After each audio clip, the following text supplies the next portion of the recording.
All right. Happy Friday, everybody. Welcome to Rainy Nights, the show where we talk about something for about 5 minutes that we've planned, and then we go off into the fucking Neververse. So I'm your host. Squirrel. I'm your host, Rainy Ryder. I have with me Jake from State Farm. I've got more people coming in soon, but we're just gonna kick this off. Mikey on Mikey, welcome. Let's see who I've got on tonight here. Let's see. I have got Chasing Ghosts was number one in. Millie X came in later. She actually had to go poop or something. I don't know. She went to get her leg bit off again, I guess. I don't know. She said she'd be back.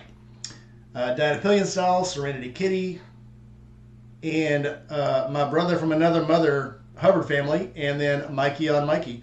So welcome in, everybody. So we're going to kick this off with tonight.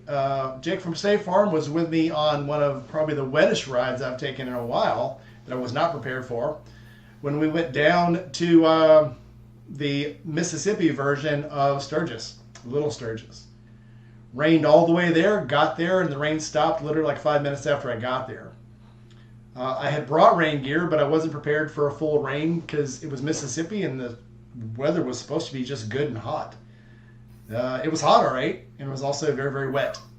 So we spent 2 days in probably 80% humidity, about 95 to 100 degrees every day. But believe it or not, we had fun. Yeah, but we had fun.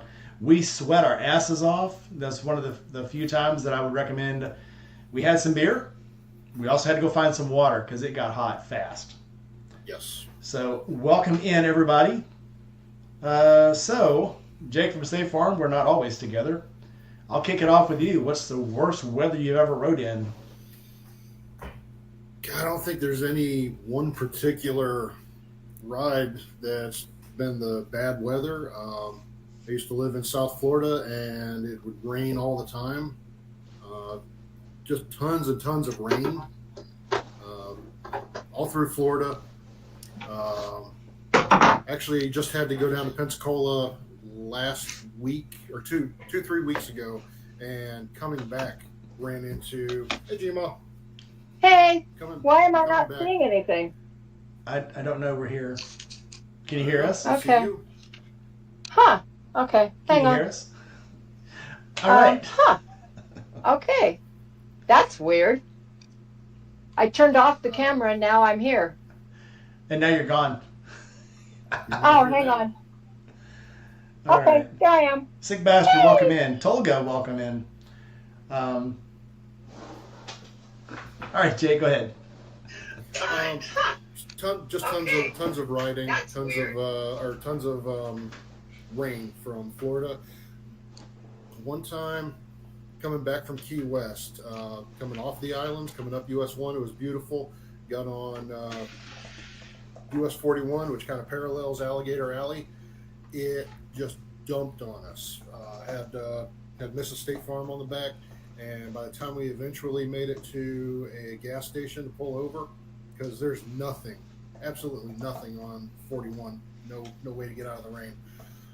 Pulled over to this gas station. We were both just soaked, no rain gear, and both of us literally dumping. Our boots were just full of water. Both of us standing in the parking lot in our socks, dumping water out of our boots.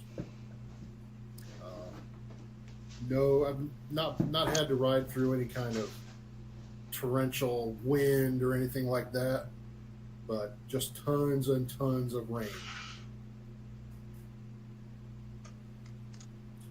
That looks delicious. I'm just gonna say that. What? He smacked his lips and then licked his lips, and I'm like that. Got it. I've been on a no drinking thing for about a week now.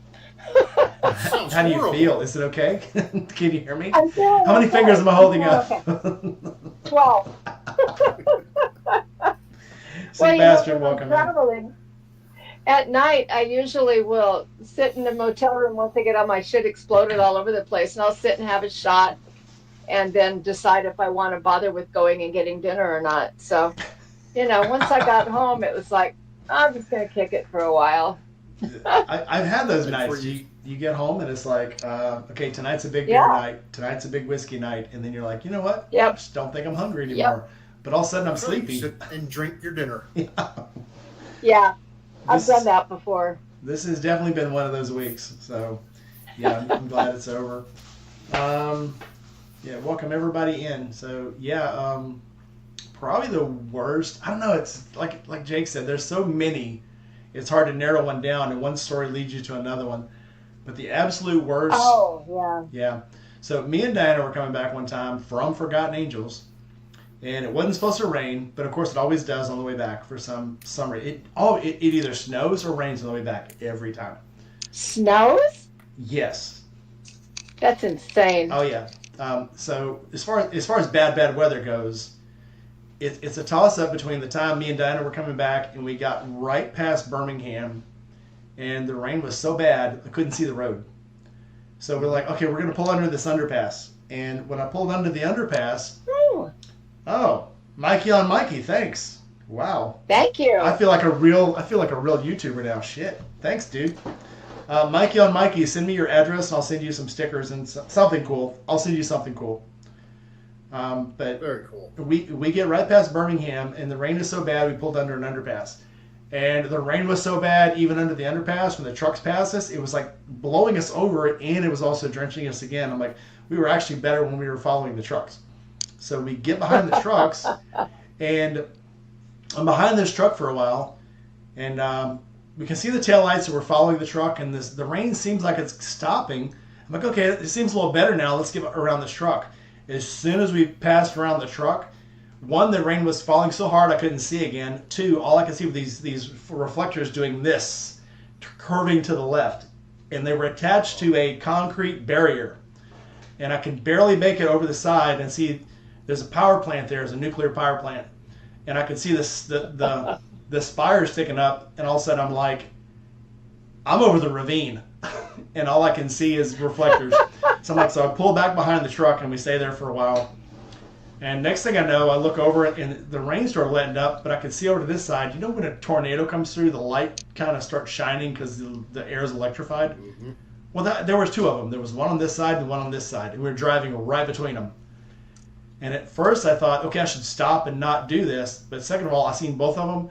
As I was driving, instead of them getting further away, they were getting closer together. And I'm like, if I stop, one of them's going to hit me. I'm going to eat one of these tornadoes. So we kept going. And as soon as we got past, I think it's Egypt, Tennessee, right as we crossed the Mississippi line, it got better, and it rained. It still rained until we got off the overpass. Obviously, we get off the interstate, and the rain stops. But Of course. yeah, it was like, okay, we're on the way home now. It's going to stop raining. It always happens as soon as you get that motel room because it's Yeah. nasty out. Yeah. I think that's God telling you. He's giving you signs. He's saying, pull over, pull over. Yeah. You're off the road now. Cool. I can stop the rain. You should know better. Shame on you. Yeah. And yeah, but the second time was March before last. I was coming back again, coming from Forgotten Angels. Left Forgotten Angels. It was like 85 degrees at 9 o'clock in the morning. Get up, yeah, get up around Osceola, and the traffic had stopped me, and I'm duck pedaling the BMW. The BMW weighs 900 pounds. For those of y'all that don't know, and I got quit whining about that. well, I got stupid sweaty. Well, plus it's really high, so I duck pedaled for 2 hours. Yeah. And then we start driving again. Well, then I get up around Atlanta, and all of a sudden I start getting cold. And I'm like, it's only like 40 degrees. Why is it so cold? And it's like, oh, wait, 40 degrees? What? And I look down, and then the bike, this BMW has traction control, has anti-skid, has rain. I had it in rain mode. All of a sudden the bike's doing this. It's never done that. And I take a better look at the road, and it's about 9 o'clock at night, and the road is freezing. There's ice on the road. And then I also noticed that it's snowing. And I'm like, I left Florida. It was 85 degrees. It should be at least like, still maybe 80, 70. No, it's 31 degrees. So I pull over in Douglasville, which is where the Coca-Cola plant was, and there's also like Atlanta Six Flags. As I pull off the road, the first thing I noticed on the overpass is there's ice everywhere. There's banks of snow, and I'm like, how the hell are there banks of snow? I drove this way not 4 days ago, and it was like 75 degrees at night. Now it's 30. So pull off into Douglasville, and there's ice on everything. I'm trying to pull up into these. If you've ever been in Douglasville, it's all hills. I'm trying to pull up into a Holiday Inn. There's a hill, and the bike is barely making it up because there's so much ice on the freaking brick. So that would probably make it as the scariest, all of a sudden, surprise weather that I've ever had to drive in. Rain doesn't bother me. Tornadoes bother me. Snow bothers me. Ice bothers me. So rain I'm good in. So I'm not even going to mention the many times I've rode in flooding rain, except for when the Sportster dies out, because that kind of sucks. But it's always unnerving when the bike starts going, fuck you, I'm not driving today. That's when it gets kind of, okay, this is bad. This is bad. But enough about me. Tell me about you. Gmod, you've been riding now for literally longer than all of us have been alive. Tell us some of your more memorable. I said it in all love and absolute respect. Oh, absolutely. You are more biker than any of us will ever hope to be. So give us your best and your favorite. You know, you said what the subject was going to be today, and so I was sitting and trying to identify what was my worst case time on the bike. But that's hard to do because I never have a bad time. It's just questionable decisions were made about what situations I'm willing to ride in. So this last time out, there were a couple of times, and I've told you before about the ice episode the last time I rode home from Forgotten Angels. So we'll put that one aside. We'll go to this last trip out. And I went down, just this last time out, I went down to like the Four Corners area and round around Utah and New Mexico and those places. Well, while I was in Nevada, you know, I wanted to test the limits of the new Road King. So I did. And so I was on the desert, and so I thought, well, you know, there'll be a place to stop and cool off if it gets too hot. So I take off, and I'm heading for that Roswell thing because I want to get one of the Harley stops out of the way. So I leave early in the morning because I don't like to ride in the desert in the heat, you know.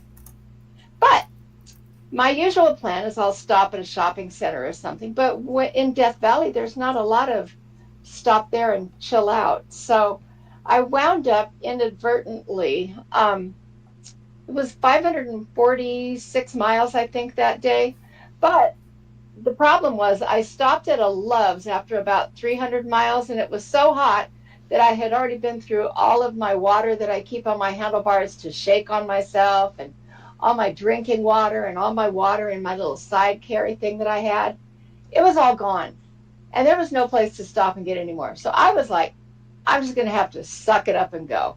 So I finally get to a Love's, and I pull up, and I'm like, I needed gas anyway, right? So I pull up, I put the kickstand down, I take off my helmet, I put it on my mirror, and I'm like, I don't think I can get off the bike. So there was a guy walking over to get some ice for his bike, and I was like, hey, can you give me a hand? I think I need a little help. So he walks me over to where they keep the big bags of ice, right? And so I just stuffed my head in there. And I waited for a couple of minutes, and he was trying to get his hat and his helmet out. And I'm like, no, it don't matter, man. I'm going to die. Because by that point in time, there was darkness around the sides of my vision. And I was like, I felt like I was going to die. I mean, I knew I wasn't gonna, because obviously, you know, I don't know, I'd have to find from God. But anyway, so I go inside, I grab a water. I had a hydration pack in my pocket, but the problem was I didn't have any water to put it in until I got to Love's. So I go in and I sit in the bathroom, and I'm shaking because I'm dehydrated. And so I get in there and I slam this great big thing of water with a hydration pack, and I just sat there for like 20 minutes. And on the overhead, they keep announcing, please move your vehicle if you're done fueling. Please move your, and I'm like, okay, but not me. Yeah. You're going to have to work around me. Not happening. So I was still feeling kind of shaky. So I got out and I drank another thing of water, and you know, and I went out and I was making conversation, and I got a little bit of, you know, some food on board, and went about getting my tank snacks for the next little bit of the ride. And I was walking out and I look at this guy and he's grabbing a couple of big bags of ice. And I was like, what are you doing? You can fill your cooler? Because I knew he was riding. He goes, no, you put it behind your windshield. I was like, oh, genius. So I got a big bag of ice, put it behind my windshield. I poked a whole bunch of holes in it. And one of my friends up here does that with a bottle of water. He'll get a bottle of water and he would put it in like an old potato sack or something, tie it on the handlebars. CD was a real original dude. I loved this man. And he would poke holes in it, and as he's rolling down the road, get hot every once in a while, I'd hit the bottle and water would fly out. So the ice trick, though, man, I got stuck in some traffic in Utah the next day, and it was like a half an hour sitting by the side of the road. It would have been had I not chose to roll up the side.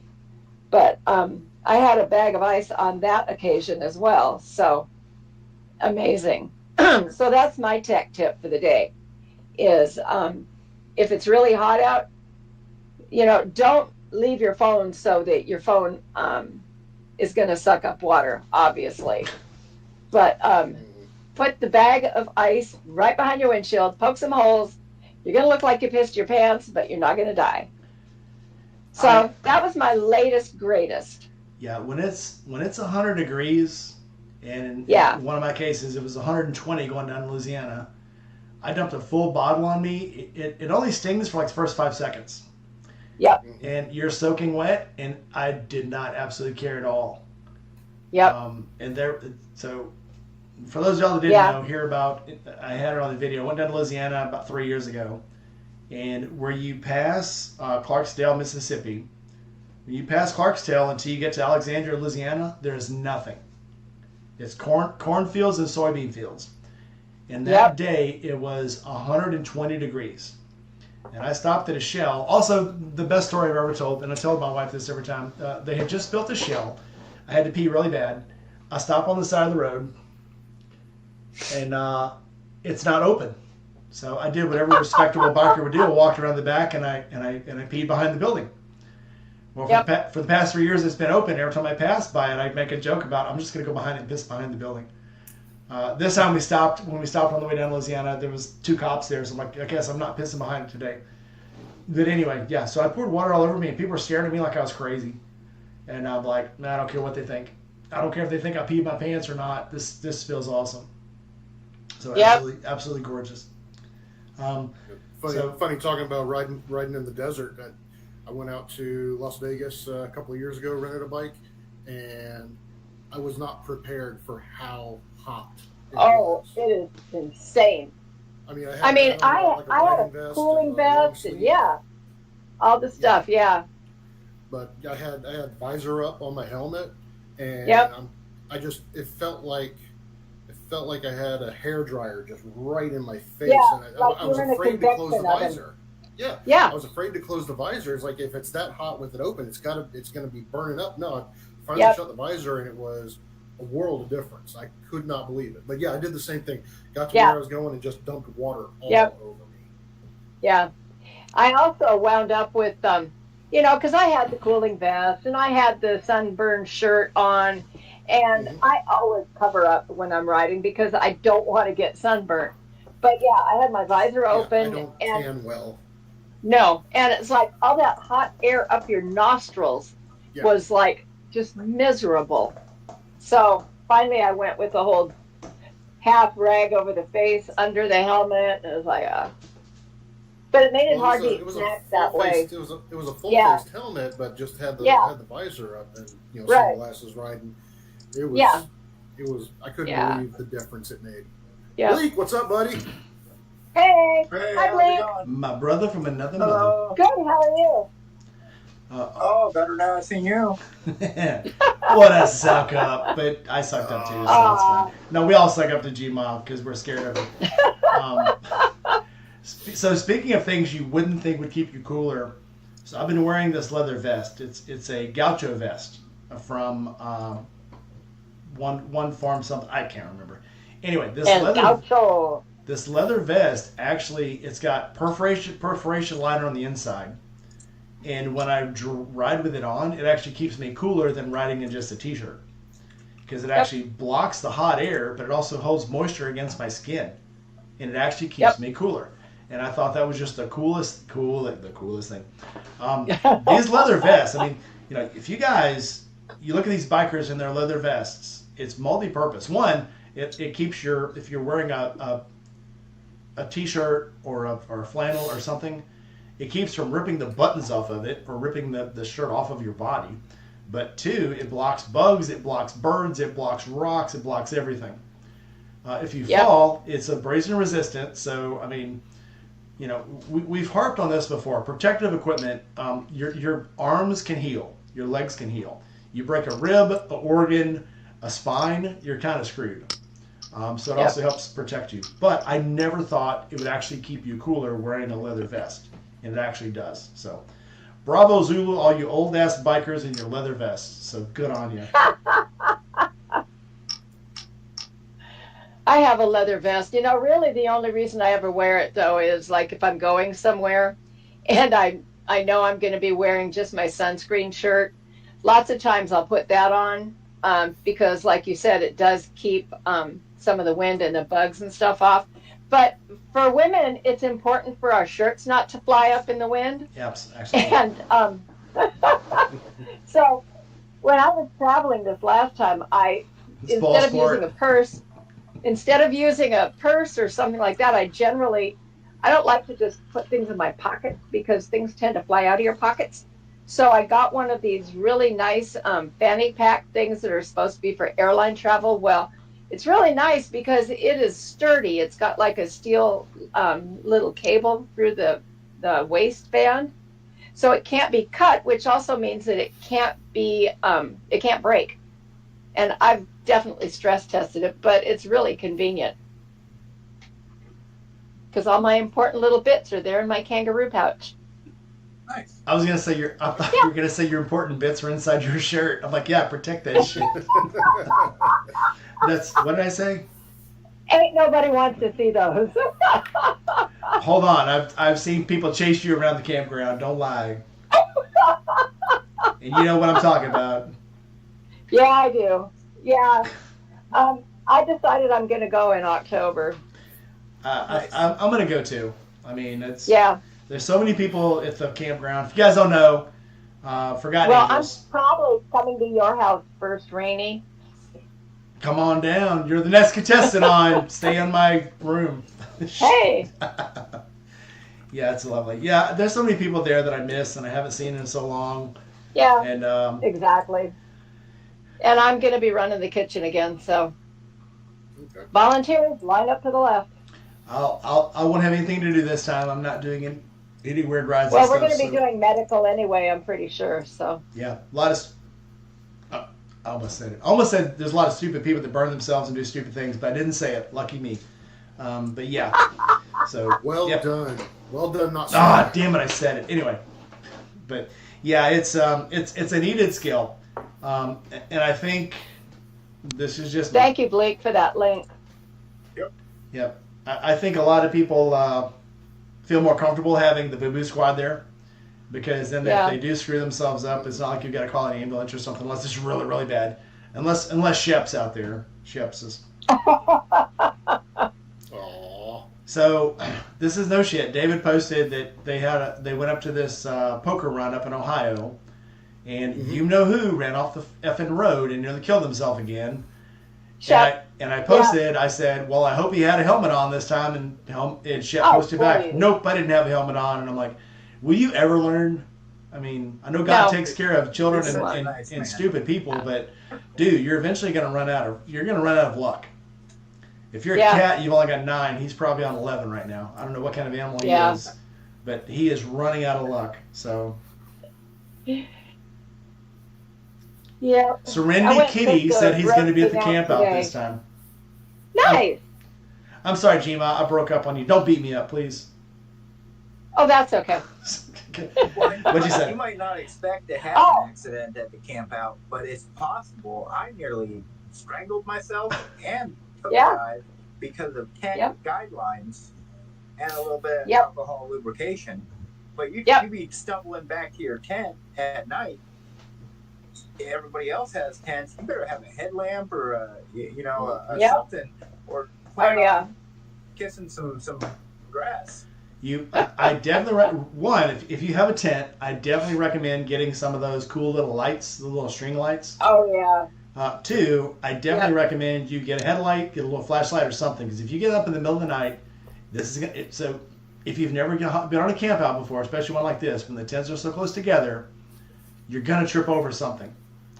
So, Well, and especially since some of these tents look alike these days, and when one person shows up down there with a really cool tent, everybody else is like, hey, where'd you get that one then? And so the next thing you know, 5 people have that ride the motorcycle in tent. And granted, you should be able to remember where you put your tent at, but that doesn't always happen that way. no, I mean, and that's why I have special lights. I have these green clover lights, and then I have some colored dark ones. But I recommend the clover ones. Once I learned that nobody else had those, that's what I started. It's the 4-leaf clover from St. Patrick's Day. That's what I use, because when you start walking back to everything sort of looks like Gma said. Everything looks the same. Yep. You go to the bathroom, you come back, and is this my tent? Should I try to unzip it? Because everybody has the same tents. Yep. In my little quad, I'm not kidding you. So I have the Wolf Walker tent. There were 4 Wolf Walker tents over by where I had put my tent up.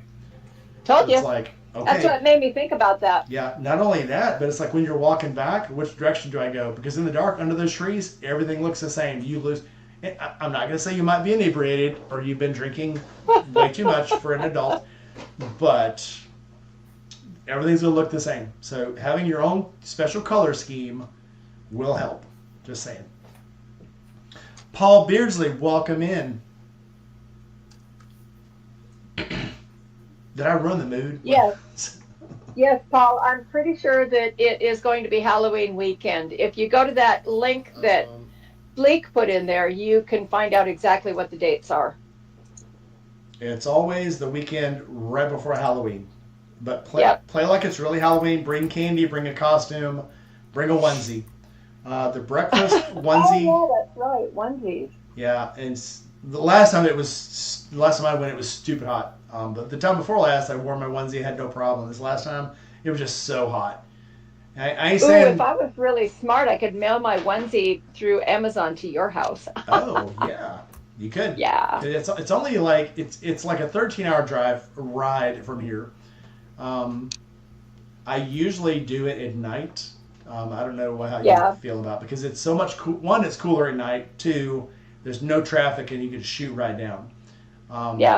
Especially between like Birmingham and Montgomery. That's always under construction. So I go at night and you can zip right through it. If you try going through that in the daytime, game off. Well, riding in traffic on the Road King is a whole different dog than on the Dyna, because on the Dyna, it will do whatever I want it to. It will sneak in and out of traffic and roll the side. And the Road King will roll up the side as well. But it's not nearly as nimble to cut traffic. No, it's not. And it's not as good to lane split. And it will not sit in traffic anyway. I have been forbidden to sit in traffic on that bike by my mechanic. Dude, even my Sportster, just coming home from work, if I've got to sit at a red light more than 30 seconds, dude, I'm almost cauterized. I might as well be a eunuch. When I'm moving, no problem. Sitting in the traffic, it's like the boys are like, "Hello, we're down here. Come on, let's go." And you. Well, the road. Yeah, I get it, dude. Yeah. But the Road King's got that stage 2 on it, so it's pretty hot anyway. Yeah. And it's got this thing called parade rest. All the newer Road Kings do, from a 2020, I think it is, on, where the back cylinder, when it's going slow and it's hot out, the back cylinder will quit firing until you get to a certain RPM. That sounds. I don't know if you've noticed. It's true. I've heard that before, and it's like. So do you remember? I'm sure Gma, maybe Jake remembers the old North Star engines in Cadillacs. Mm-hmm. Yeah. And they would get to the red light and start misfiring. Yep. And they really weren't misfiring; they were firing every other cylinder. Yeah. Right. And it was a horrible thing. It was horrible. It literally scared the crap out of you. It felt like the engine was falling apart. Right. And And the Rug King still freaks me out that way, is why I was telling you that bit. yeah. So Because, yeah, why Harley thought that was a good idea. Well, I don't know. Okay, Tolga, let me tell you a story. So Tolga, so Oh, Millie, God. Millie here about 2 months ago was out surfing, and she was attacked by a great. No, hey, hold on. I can't remember how this story goes. Okay, so she was out swimming with manta rays, right? So the manta rays started messing with her, and so like I don't know, like the lemon sharks took offense to it, and so then the lemon sharks jumped in. It's like, hey, you can't pick on Millie like that. And so when the lemon sharks jumped in, the great white sharks were like, hey, dude, don't be picking on the manta rays. We'll take up for Steven, And the next thing you know, there was a gang fight out in the ocean. Millie was caught in the middle of it, right? And so like one of the manta rays accidentally stabbed her in the leg. And so the great white was like, oh my God, she's got blood poisoning. We better amputate that leg. So the great white shark bit her leg off. And to save her life, right? So the great white thought it was helping. It's like, I'm helping, apply pressure, but with its mouth, because that's all the great white shark has. And so it bit her leg off, right? Luckily, there was a friendly white-lipped viper that was like, oh my God, what's going on? So Steve Irwin's ghost swam out to her, drug her ashore, and then a whole band of meerkats like wrapped around her leg and formed a tourniquet and saved her life. Did you say meerkat? Meerkats, yeah. So Oh. so they like wrapped I around her didn't know leg, they cut off swam. circulation, and gave her time to get the ambulance to her, and that saved her life. Luckily, Millie is also part chameleon and regrew the leg. So there you have it. However, Millie still likes to surf. Great story. Yeah, Millie still likes to surf and went back out, got caught in another 7-Eleven robbery at sea, and got her arm bit off by a hammerhead shark. So, and then there's nothing we can do about that. So now she's stuck without an arm. So sorry about that. Well, she said hand. So is it hand or arm? I think it was the whole arm. Oh, okay. I think she's being modest. Oh, she said her hand got eaten, guys. Rainy story It's time. it's the whole arm now. I just changed the story. That's how it works. Oh, okay. All right, just checking. Not that I'm trying to keep you honest, but whatever. That whole story sounds Keep- like a bad keeping me Disney honest, movie no. written by somebody on acid. What are you trying to say? Millie did it. It No. wasn't me. Yeah, I don't know what I was thinking. Yeah, we all need to try the drugs Rainy is on Serenity Kitty. No, this Yeah. this is just how I am. I mean, I'm sorry. I actually had a job that was drug testing me every month because they thought there's no way someone can act like this and not be on drugs. Surprise, here I am. So, yeah, here I am. So, just the biker girl, I could probably pick you up on the way across when I ride over to Forgotten Angels. Why is everybody trying to pick her up? Millie's trying to pick her up. You're trying to pick her up. What the hell? I'm just for the purpose of riding companion to split motel rooms with. Oh, now you want? Okay, I ain't gonna touch that. Yeah. Never mind. Oh, stop. Biker chick shit. No, I didn't say Yeah. anything. No, it would be awesome, biker girl, if you could make it down to the camp out. That'd be so cool. Hey, Joe the Mountain Jedi's here. Hi, Joe. Joe the Mountain Jedi, welcome in. You missed all of our lies. I mean, all of our biker stories. Mm. So if you guys don't know, I retired from the Navy, and the Navy motto is never let the truth get in the way of a good story. I like that. Apparently that goes for bikers too, because I've been around. So there you go. Anyway, Bleak, cool. So, yeah. Thanks, Bleak, that you're here, and I can tell you directly. I don't have to type it to you. I was saying So- I was supposed to go to a viewer. I didn't know it would go to you. No, it goes to a viewer. He sends a membership, and then the first person that comments next gets perfect goes gets Right. the membership. Okay. Perfect. I thought That's cool. it sent it to you. I was like, well, that's kind of. No. It sends it to the channel, and the very next person that like clicks on something gets it. So it's like That's Nice. cool. Oh, cool. awesome. So thanks, Bleak, and congratulations, chasing Ghost. So there you go. Yeah. Oh, so yeah, I had one other. I deliberately routed myself around this particular section of road the last time I was coming home. And it's called Dead Man's Pass. And it is in Oregon, upper northeast Oregon, between Pendleton and I forget what the eastward town is. But anyway, the whole thing is you go up Dead Man's Pass, and it is up so high, it has its own weather system. I've been over it 4 times, once in a car. Every time I've been over, it is raining, which, that's okay. I ride in the rain all the time. But when you combine no visibility with rain, and the last time we came over, I was with a group of like 5 other bikes, and one of the guys had like no brake, a brake problem, and I had a bald front tire by that time, and it was like, oh, I'm just so done. But yeah, so Dead Man's Pass, it's pretty beautiful. It's a great ride. I still have to ride through there. I have the whole West to still ride through. So Chasing Ghost. There's a lot of pretty riding. Chasing Ghost, you're half right. So I was in the Navy, and you guys bear with me. So I was in the Navy before there was a Don't Ask, Don't Tell. And if someone accused you of being gay in the Navy, they actually investigated it like a crime. So NCIS would come on board and start asking you questions. And we always acted as gay as we could while NCIS was on board. And so they would ask us questions. Well, so have you heard anything about so-and-so? No. Have you heard any rumors that they might be gay? Oh, they are? Oh, I didn't know. Okay. Go ahead. And they're like, well, how would you feel if they were gay? And I'm like, I guess I'd talk to them more. I mean, if there's a chance. And they go, what?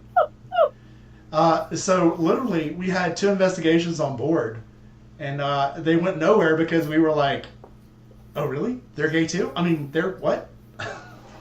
and it was like they didn't know what to do because we protected our own. Again, you'd always have somebody who, if anybody's ever seen American Beauty, it's always the people who are afraid they're gay who always want to strike out at the gays, and so they didn't last on board very long. Because we all knew if someone was gay on board, we all knew. They showered differently. They say to themselves it was not a big deal. We joke about it a lot, and they joke about it because we knew. But every once in a while, you get somebody that took it personally that there was a gay person on board, and we made their life hell because it's like these are our people, these are our family. We die for these people. You're not going to fuck this up for us, It's like having a gay sister or a brother. It's like, that's my brother. You don't fuck with him. If you do, you might find yourself swimming where the fish is because we don't play that here. In battle, I don't know that a person's sexual preference plays into their ability to haul your ass. Exactly. It doesn't. Arm, limb, or however out of the battle should you be injured. It doesn't. I mean, it's like this is our family. Once you're accepted in our family, we don't care. We don't care if you're black, white, gay, straight, lesbian. We don't care because you're there for us and we're there for you. And so, when the NCIS would come on board, they hated coming on board because Pastor Keaton. Oh shit, it's that guy again. To the point where we had a guy who came on that was a new guy. He was very homophobic, and we made his life hell. And so I'd always come up to him, put my arm around him. And so I was his LPO. I'd come up to him, put my arm around him, and I was like, "So what's going on, brother?" And he's like, I'm not comfortable. So me and my roommate, we lived off ship together in an apartment. And we were always putting our arms around each other and stuff and smacking each other on the butt. And one of the other guys goes, "Dude, he's not really gay. Don't let him pull that on you. Just come right up to him and go, oh, Pastor Keaton, how you doing?" And so me and Barney had just came off watch. And I had my mag light, which is, a big 18-inch, posted aluminum flashlight. And so I said, "Good morning, Petty Officer Green." He's like, "Oh, good morning, Petty Officer Keaton." He's trying to be real, And so we're throwing our best at him. He's not responding. So I pull my mag light out and I go, "Is your dick bigger around than this?" He's like, "No." And I put it down my throat. I was like, "Oh," I go, "I can handle you whole." He gets up, left his food on the table, and walked off the mess deck. And we're laughing about it. Cheeks too. So we're laughing about it, and we go to muster. He's not there. He walked off the ship, got in his car, and drove back to North Carolina. from Virginia. He went UA. I'm like, oh shit, we might be in trouble now. But yeah, In nothing my ever. world, that means urinalysis. I'm guessing you meant unauthorized leave. Yeah. Okay. Yep. He left. He left the ship, never came back, and they drummed him out of the Navy. And it's like, if this comes back on us, this is gonna suck really bad. But it never did. But I mean, we don't. I mean, again, it's like somebody coming to work with you, and all of a sudden that person hates everybody you work with. And it's like, Well, to be a fly on that wall, did you tell Sailor such and such that you could take him home? What could you possibly Yes, know I about did. that? Certainly not damaging of government property. We know you wouldn't be that reckless. What exactly did you mean? I meant nothing of the sort. What's he talking about? And I promise you, there would have been no witnesses. So yeah, I can. Plausible deniability. Everybody would be like, "What you talking about?" I'm like, I can't hear. My goodness. Yeah, it's a good time. The math for it. No, Rainey did go to Captain's Mass twice, and both of them were alcohol-related incidents. And I got off very lightly because guess what? It's the Navy. They expect it. So it is what it is. It's like a rite of passage. It is. You It's can't like, advance until you go through at least a divorce or a drinking drinking investigation of some kind. oh yeah. I mean, it's like, and again, it's like you're taking, 18-year-old, 19-year-old, 20-year-old kids, send them to war for 6 months, 8 months, 12 months at a time. They come back. Guess what they're gonna do? That's and back in the 90s. That was your therapy. I mean, it's like, let's go out and get drunk because, again, I actually got sent to counseling after Desert Storm because I had PTSD bad. I'd seen my first beheading. We had missiles inbound 10 times. Got back and they're like, well, you can't have PTSD. That's something that people from Vietnam had. You must have a drinking problem. I'm like, okay. So they sent me to counseling. It's bad when you go see the psychiatrist that they make you go see, and she's crying by the time you're done having Yeah, by the time you're done, she's drinking. So yeah. Yeah, it's like, it'll be okay. Trust me, I'm still here. It's all right. They made me come. I don't know why they made me do that. Well, they sent me to the first one. I may have told some of you guys this story before, but I was 19 years old and saw my first beheading, and then got debriefed on it to say that it never happened. So I go to this therapist, and I'm 20 by this time. I came back from the deployment. We've been back probably 2 or 3 months. And so she's like, so tell me the worst thing happened on your deployment. And I was like, well, there was a beheading. And she goes, when did it happen? I didn't hear about that. Yeah, we went overseas, and there was all these. We went to this party, and they had beheading, and they chopped 7 people's heads off. And she's like, I don't see that in here. And I'm like, well, it's because it didn't really happen. And I said, hang on, probably shouldn't have told you about that. And she's like, so tell me the whole story. Now she's all into it. So I tell her the whole story, and she's like, well, I can't believe that. Can your command corroborate this? I said, no, because I was debriefed to not tell anybody, and actually you probably shouldn't tell anybody about it either. I had her so confused by the time we left. She's like, she didn't know what she could say and not say. And so she just sent me to alcohol rehabilitation. And I got there for the 4-week program. They kept me for 8 weeks because I got in. And the first thing I asked this civilian counselor, he starts asking me all this stuff, and I was like, well, I already learned from my last counselor there's a whole lot of stuff I can't tell you, so I'm not sure what you want me to tell you. And so they're like, oh, okay, well, tell me how you feel about women. And I'm like, I don't know. They're women. They're delicious, and they're soft, and they're, I don't know. What do you want me to tell you? Oh, wow, you really have a high opinion of women, do you? And I'm like, what? How'd you get that out of that, And it was, I'm like, okay. So they kept me for 8 weeks. And they kept trying to tell me, well, you have to admit you're an alcoholic before you can leave ARC. And I'm like, well, I'm not an alcoholic. I barely ever drink. I'm 20. You can drink on the base because on the base you can drink at 18. And so they're like, oh, well, how much do you drink? And I'm like, we go out, we have a few beers, and we go home. Oh, how many is a few? Do you even count them? I'm like, not really, because we go out, we karaoke, we play pool, and I might drink 2 or 3 a night. Oh, how long? How long? And I'm like, I wasn't keeping score. I mean, we go out to eat, and then we go to the bar, and then we play pool. Oh, well, so you go to a bar, not really like a pool hall. And I'm like, well, maybe sometimes, well, you said bar. I'm like, So you think of it as a bar, even if it has pool tables and video games and stuff. And I'm like, I'm done with this place. So at 8 weeks, they let me go because that's as long as they could keep you. And my release said untreated.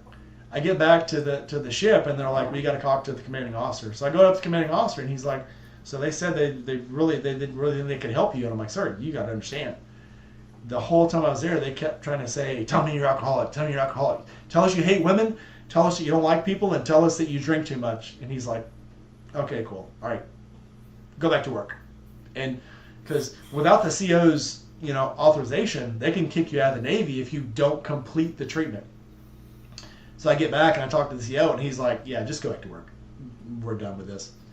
So it was a non-issue. It's weird how, and that's why a lot of people don't like to talk to therapists. They don't like to talk to psychiatrists, because you walk in and they think, oh, there's this, I know exactly what's wrong with you. Admit it or you're wrong. So how did we get on this subject? Hey, Gma, what's up? Gma works, I'm sure Gma has worked with the greatest doctors in the world. I'm sure she's never seen this. So, yeah. Well, I did work in a mental health facility for 25 years. Yeah, I was a registered nurse. I started out there working on the wards, and I was in charge of the forensics unit when I left, which meant that they came from jail to be evaluated if they were competent to stand trial for whatever crimes they committed. And so it was an interesting job, and not unlike the ramblings of some of my friends at times. I take that personally, and I resemble that remark. You should. So. Yeah, you do. But yeah, so that's that. Did you see that Journey of Jerry just popped in? Journey of Jerry, welcome in, my brother. Jerry! Love you, And bro. yes, Joe, it was definitely a squirrel trip. Yeah, Jerry Jerry. Koozie right now. Yep, Jerry. Every time I'm in the shower and I'm singing "Son of a Sinner," I think of you. No? Oh, wrong Jerry. That As is I a soap up. little creepy. Okay, Dry Heat Doug, tell us a thing. Dry Heat Doug did a thing. Tell us all about it. Very cool. So I was sitting here on the couch after spending like 17 grand on home renovations. Coming. My dad's coming to live with me. He's Aw. He's gotten to a point in his life when he needs to have somebody there. And so Aaron calls me up from Scorpion.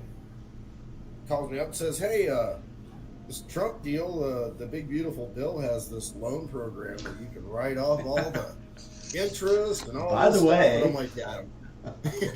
And then he says, hey, what was that one bike you were talking about? I said, oh, the Gray Ghost. And he goes, man, I sold the last one like 3 months ago. And I said, well, yeah, you're fucked. I'm not going to buy a bike. And he says, Oh, I "Give saw me-" one of those. He said, Actually, "Give I me saw five." one of those at Apple City Harley.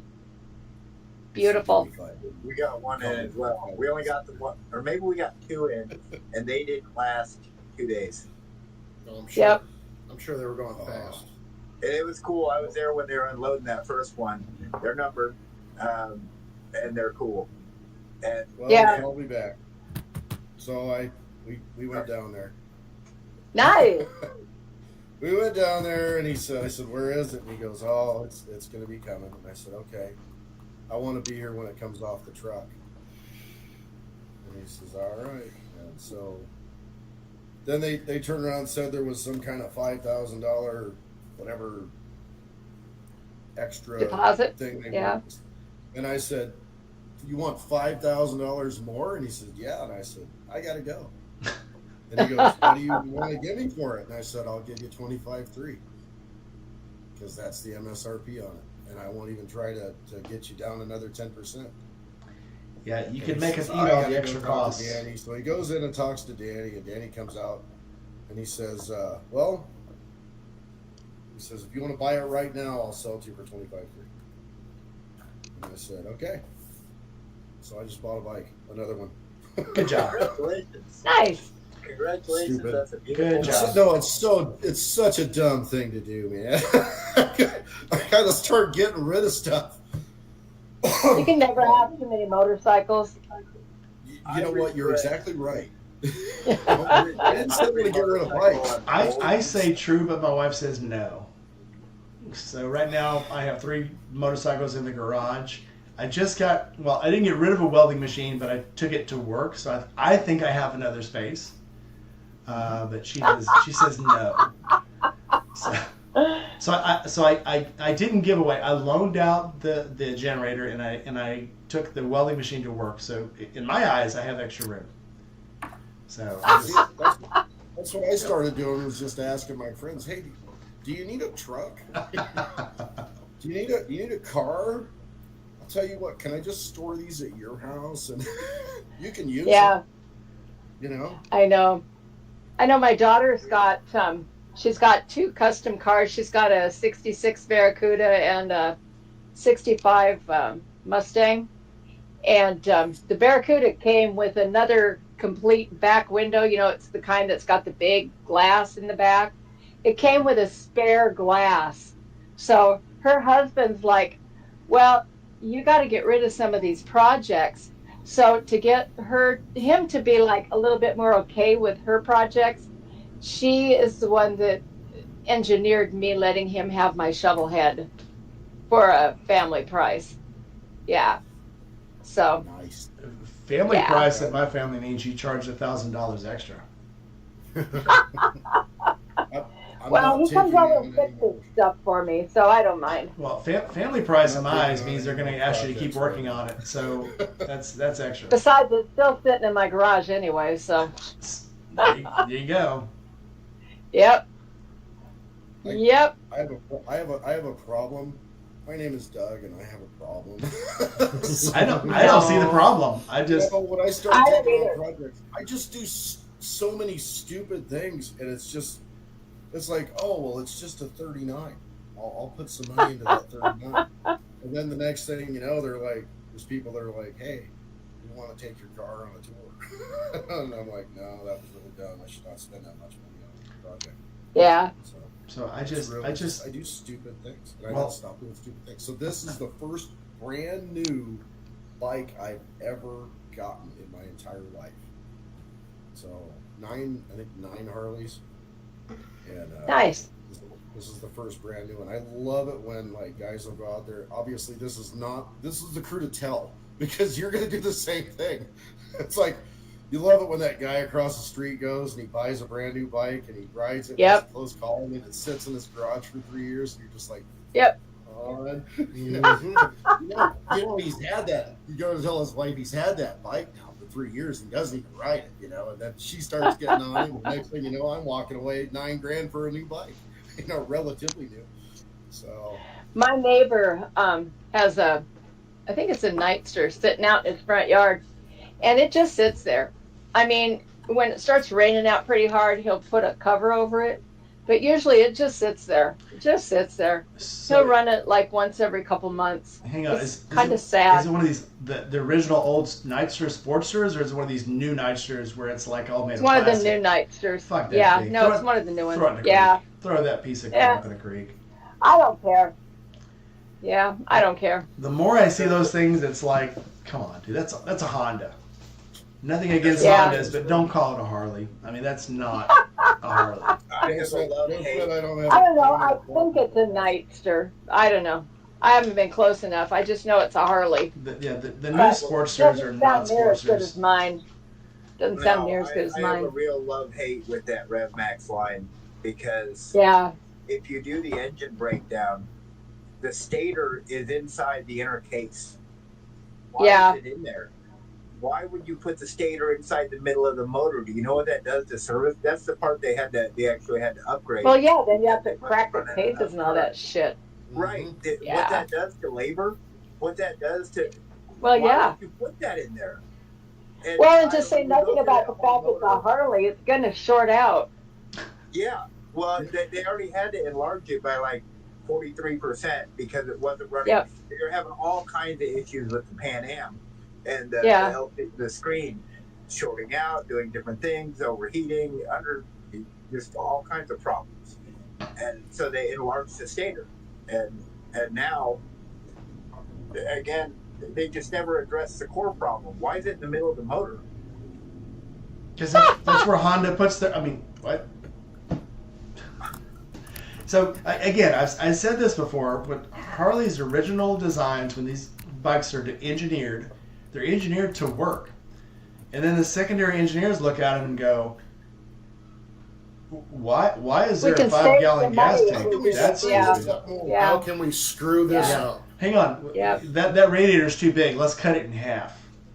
Yeah. Why is there 4 liters of oil in the oil tank? Let's cut it down to 2. Well, And then they're like, why is it overheating? What happened? You guys were talking about that parade mode earlier.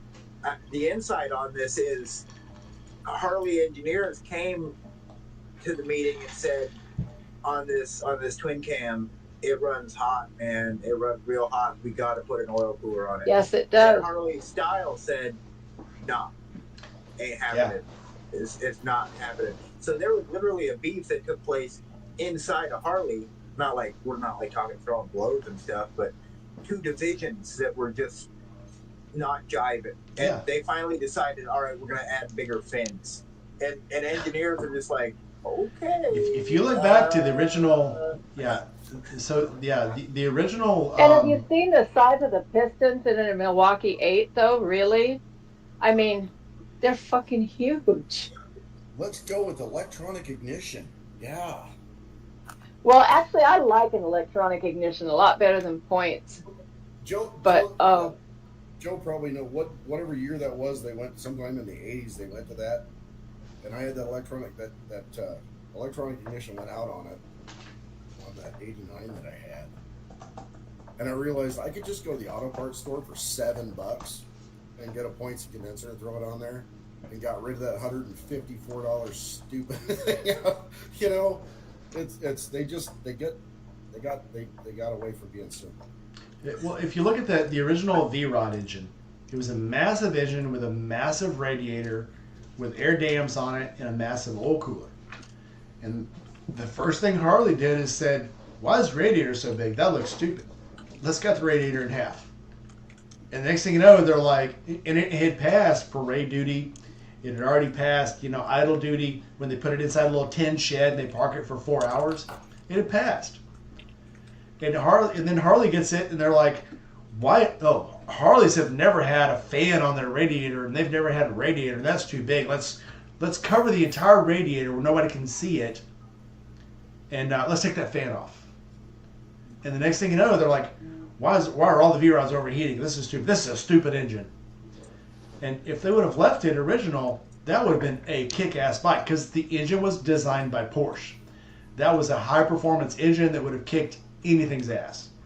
It was just one of 3. There was the V-twin model that was going to be a 1000. There was the V4 1000 and a V6 1000 for the Project Nova that AMF was working on.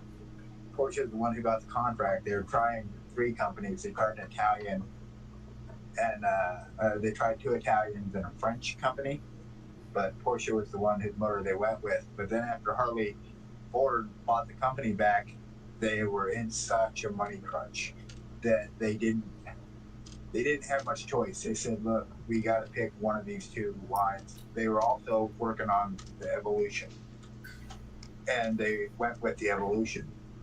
And from there, the rest gets lost in the history. But the Evolution, went on to grow into many, many lines and eventually grow into the twin cam, and then be completely redesigned from the ground up as the M8. But that whole time in 79, 80, and 81, the Project Nova stuff was so cool. If you think way back, Norton was like the only one messing with like the motor as a stress member. And nobody else was doing that stuff because cast iron was good under compression. It wasn't good under tension. And they had a lot of problems in those early years with like cases, and Joe probably knows some of this stuff too. I was just thinking that some of the stuff he was saying is so cool, Joe, these stories. They're having such a problem with the cases splitting apart and stuff that they just weren't messing with it. Well, Harley was doing that on Project Nova. They had dual disc up front. This is in 79 and 80, a concept like dual discs up front, just killing it on the performance, the lines, the arrows of it. That iconic FXR fairing that everybody goes after, that's on that Project Nova bike. It's in the museum. You can see one of them. So the coolest times in the company, I get lost in those stories. Yeah, there's times when and I'm going to bring this taking the brake off the front wheel. There's times when style over function, you're losing something, but you're not losing a whole lot. It makes it look cooler. But when you chop an engine in half, or you chop a radiator in half, it's like, okay, now you're going against the actual function of the bike. Now you're damaging something. But yeah, again, these choppers with the long front end that are clean, with no brake lines, with no electronic pickup, they look cool. But you know what you're giving up to do that, and it's worth it. There's the little checks and balances, and then it's worth it. But yeah, when they start chopping the engine in half, chopping the oil tank in half because it doesn't look cool enough, now you're affecting the performance of the bike. It's not just like okay, we're only going to slow down with engine braking in the back brake. We can do that. It makes sense. It's more than that. Now we're going to mess up the engine. We're going to make it overheat. We're going to burn up all the bearings. We're going to make the engine explode. Now we're running into problems. And Harley engineers are like, it's worth it because we got a cool bike. And again, they're catering to the people who are going to buy the bike. And I keep throwing out this new CVO, $110,000. Who's going to buy that bike? Who is going to buy that bike? That's who they're catering to. They're catering to somebody who's going to buy the bike, throw it in the corner, and never ride it, never drive it. I mean, it's like, come on. Doug, you did not buy a bike. You did not buy that CVO. Okay, so. No. So, no. Full disclosure. So he did offer me a CVO that was priced at 110, and I could have walked out at 7. And I said, no. I just can't see that it's worth it. I mean, really, you're looking at it's a scam. So any of you guys, you watch TJ Brutal Customs, he talked about this new CVO. They give you an 8-year payoff on it.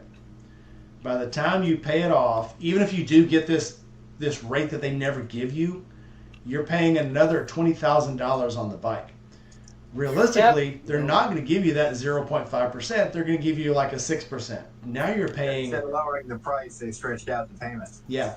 So you're still going to end up paying like $30,000, $40,000 extra on this bike. It's ridiculous. And that's not, if you don't negotiate the dealer fees out of it, then it's straight money. Again, the only reason I took, so I budget money pretty good. No, I don't. I'm really stupid with it. But I've seen you buy. What I do is I give it to other people to budget for me. So Karen Chan over at Fidelity does really well. And if I didn't have the money, I wouldn't have bought this bike. So I'm going to keep the loan until about January, or right at the beginning of January, so I can write off the deal that they set for their interest and stuff. But but you bought 25,000 bikes. You didn't buy the first new bike that I bought. I just couldn't pass this up. And then one thing I did tell him was, I said, if you can find the 1990 version of this, which is the one I really, really, really want. I've wanted this thing since 1990 when I couldn't afford it back then. The Honda Goldwing? No. That's what it looks like. It looks like a Honda Goldwing. There's no story there. You get on it, it runs great. You get all the way from one coast to the other, nothing goes wrong. That's not a story. You got to have bags fall off and stuff. No, that's a Dyna. Yeah. But no, he said he's going to look for a 90, and if he can find it, the gray one, the one with all the Air Force, undertones to it, I'll get that one, and that way I have something to leave to my kid when I die. So yeah, that's a classic. That's a cool bike. I mean, again, as much as I beat up Harley, I keep finding these Super Glides and these Dynas, and I'm like, I want this bike. I want this bike. And if it's not there when I go back to buy it, it wasn't meant to be. So it doesn't keep me from falling in love with it. My grandkids are bickering about who gets which one of my bikes. That's when you got something cool. If they're fighting over it. So here's what you do: leave it in your will that there will be that death match at your funeral, and whoever wins. Thunderdome style. I actually saw this thing, and it was a real will. The guy left. I've got 3 bikes and 3 grandsons, so. Yeah, the they guy. can draw lots. Branches of the service going after each other. That'd be awesome. I saw a thing in a guy's will that said, owed to my will, To my, favorite daughter, I leave like a $50,000 trust fund plus the house. To my daughter's husband, I leave nothing. To my other son-in-law, I want you to find the no good piece of shit that beat up my other daughter. If you beat him half to death and get arrested at the funeral, I leave you another $50,000 plus my Corvette. And to my daughter, I leave you another $50,000 to bail him out of jail. That is confusing. I'm going after the 50,000. That probably worked. That's 10% of a bond, so yeah. Yeah. That Yeah. worked, sure. Yep. Yeah, for a Corvette and another $50,000, game on. I had a '76 Corvette for a while. I wasn't impressed. You had a '76. That was an anniversary edition Corvette. It was bright red. It was fast. But I also had a Datsun 280Z at the same time, which was a beautiful metal flake blue. And It was a lot faster. They run great. Yeah. They're better on gas, and they're Yeah. beautiful. Yep. Yep. Bleak, go ahead. Yeah. We're cutting you out here. Bleak's raising his hand like a... Sorry, Oh, no, Lee. I was saying goodbye to Joe. Oh, bye, Joe. Bye, Joe. Love you. Leaving? Love you. Yeah, I've got to love tap you, out in a too. few minutes here too. I will as well. I got to work tomorrow, and we got the big show. We got the bike car show and the big wheel contest for the kiddos at the dealership. Nice. Yeah, and so I'm gonna do some filming. I even threw a post out on the media saying like, if you want to see your old buddy Bleak, come on down to the big barn tomorrow. Yeah. I mean, you can see me anyway at the parks department, but after work you can see me, and I'll actually do a little like chit chat for a bit. Well, Nice. I have, at the Southern Thunder Harley Davidson in South Haven, I have Throttle Palooza. And I may just decide that since they're going to have the Harley girls, they're going to have the Harley's Angels down in the dunk tank. And after talking to my BFF, Angry Mike's Garage, I may go down and volunteer to get in the dunk tank myself to raise some money. Dirty dog. So why not? I mean, Yeah. it's going to be 95 degrees tomorrow. Am I willing to go get down to my skivvy shorts and jump in a freaking Hey, water tell boat? you what, Okay. I will, if you're going to take your pillion with you, I will Venmo her some money to take some shots at that thing for me. I was thinking the same thing. Yeah. So the charity, I'll be doing some shorts tomorrow, and I'll Venmo, or I'll obviously share the charity. And so hell yeah, if somebody donates some money, I'll get up in the I'll Dunkin' text booth. Diana. Okay, so I got 20 on this. Anybody else want in on it? Oh, yeah. Come on, you people out there in the comment. Anybody? Anybody? We'll talk after. I will, Okay. Yeah, I'll Wait, I'll you share the have link. Apple Pay, right? Oh my God, look who's looking all professional and shit with glasses. You nerd. Oh yeah. You, Oh, shit. You fucking nerd. Hey. No, leave him on. It looks sexy. You look like a sexy librarian. Put him back on. Wait a minute. There you go. Now you gotta let the ponytail down, and then you gotta. Oh, You gotta it do was the a head long flip week. thing, yeah. It was a long week. Hey guys, Hey, you. Hi. Hey, how's Some- everybody doing? Somebody's had a long week, and yeah, I will tell you guys about my week later. I've already told Jake about it, but holy shit, it's been a hell of a week. Yeah. So I'm gonna dip out. I want Bleak. you all to be well. nice having you on. Bye, Love you, Blake. brother. Bleak, Good have to a see great you, buddy. See weekend. you. I gotta drive back up when it's cool again. I'll drive back up and see you. Yeah. I live for it. Hell yeah. Are you driving or are you riding? I'll ride. If I'm gonna go up to see Blake, I gotta ride. And this time, Drives me nuts when people say drive when they mean ride. See, it Well, doesn't matter. to me- You'll yeah, always be able to ride. if I'm going somewhere, I'm probably riding. Whether I say drive or ride or what, Yeah. I'm probably gonna ride. I have a patch that says if I'm here, I rode. Oh, that's a good one. I shared Yeah, a I link. mean, I keep meaning to put that out as a sticker. I thought it'd be cool. I shared a meme. It was a dude in the rain, and below it, it says "friend." It says, "Don't you wish you had a car?" And it said, "No, I wish it would stop raining." I saw that. I liked it. But yeah. But yeah, I got to get going too, you guys. So I'm going to check out too. All right, love you, girl. Oh man. Love you. Bye bye. Sorry. Bye bye. Bye bye now. Take care. Bye bye. Bye. All right. Adventures of Key Fob was going to jump on, but he said that he tried his camera and did some angles, and he said he looks like a vampire sitting in a closet.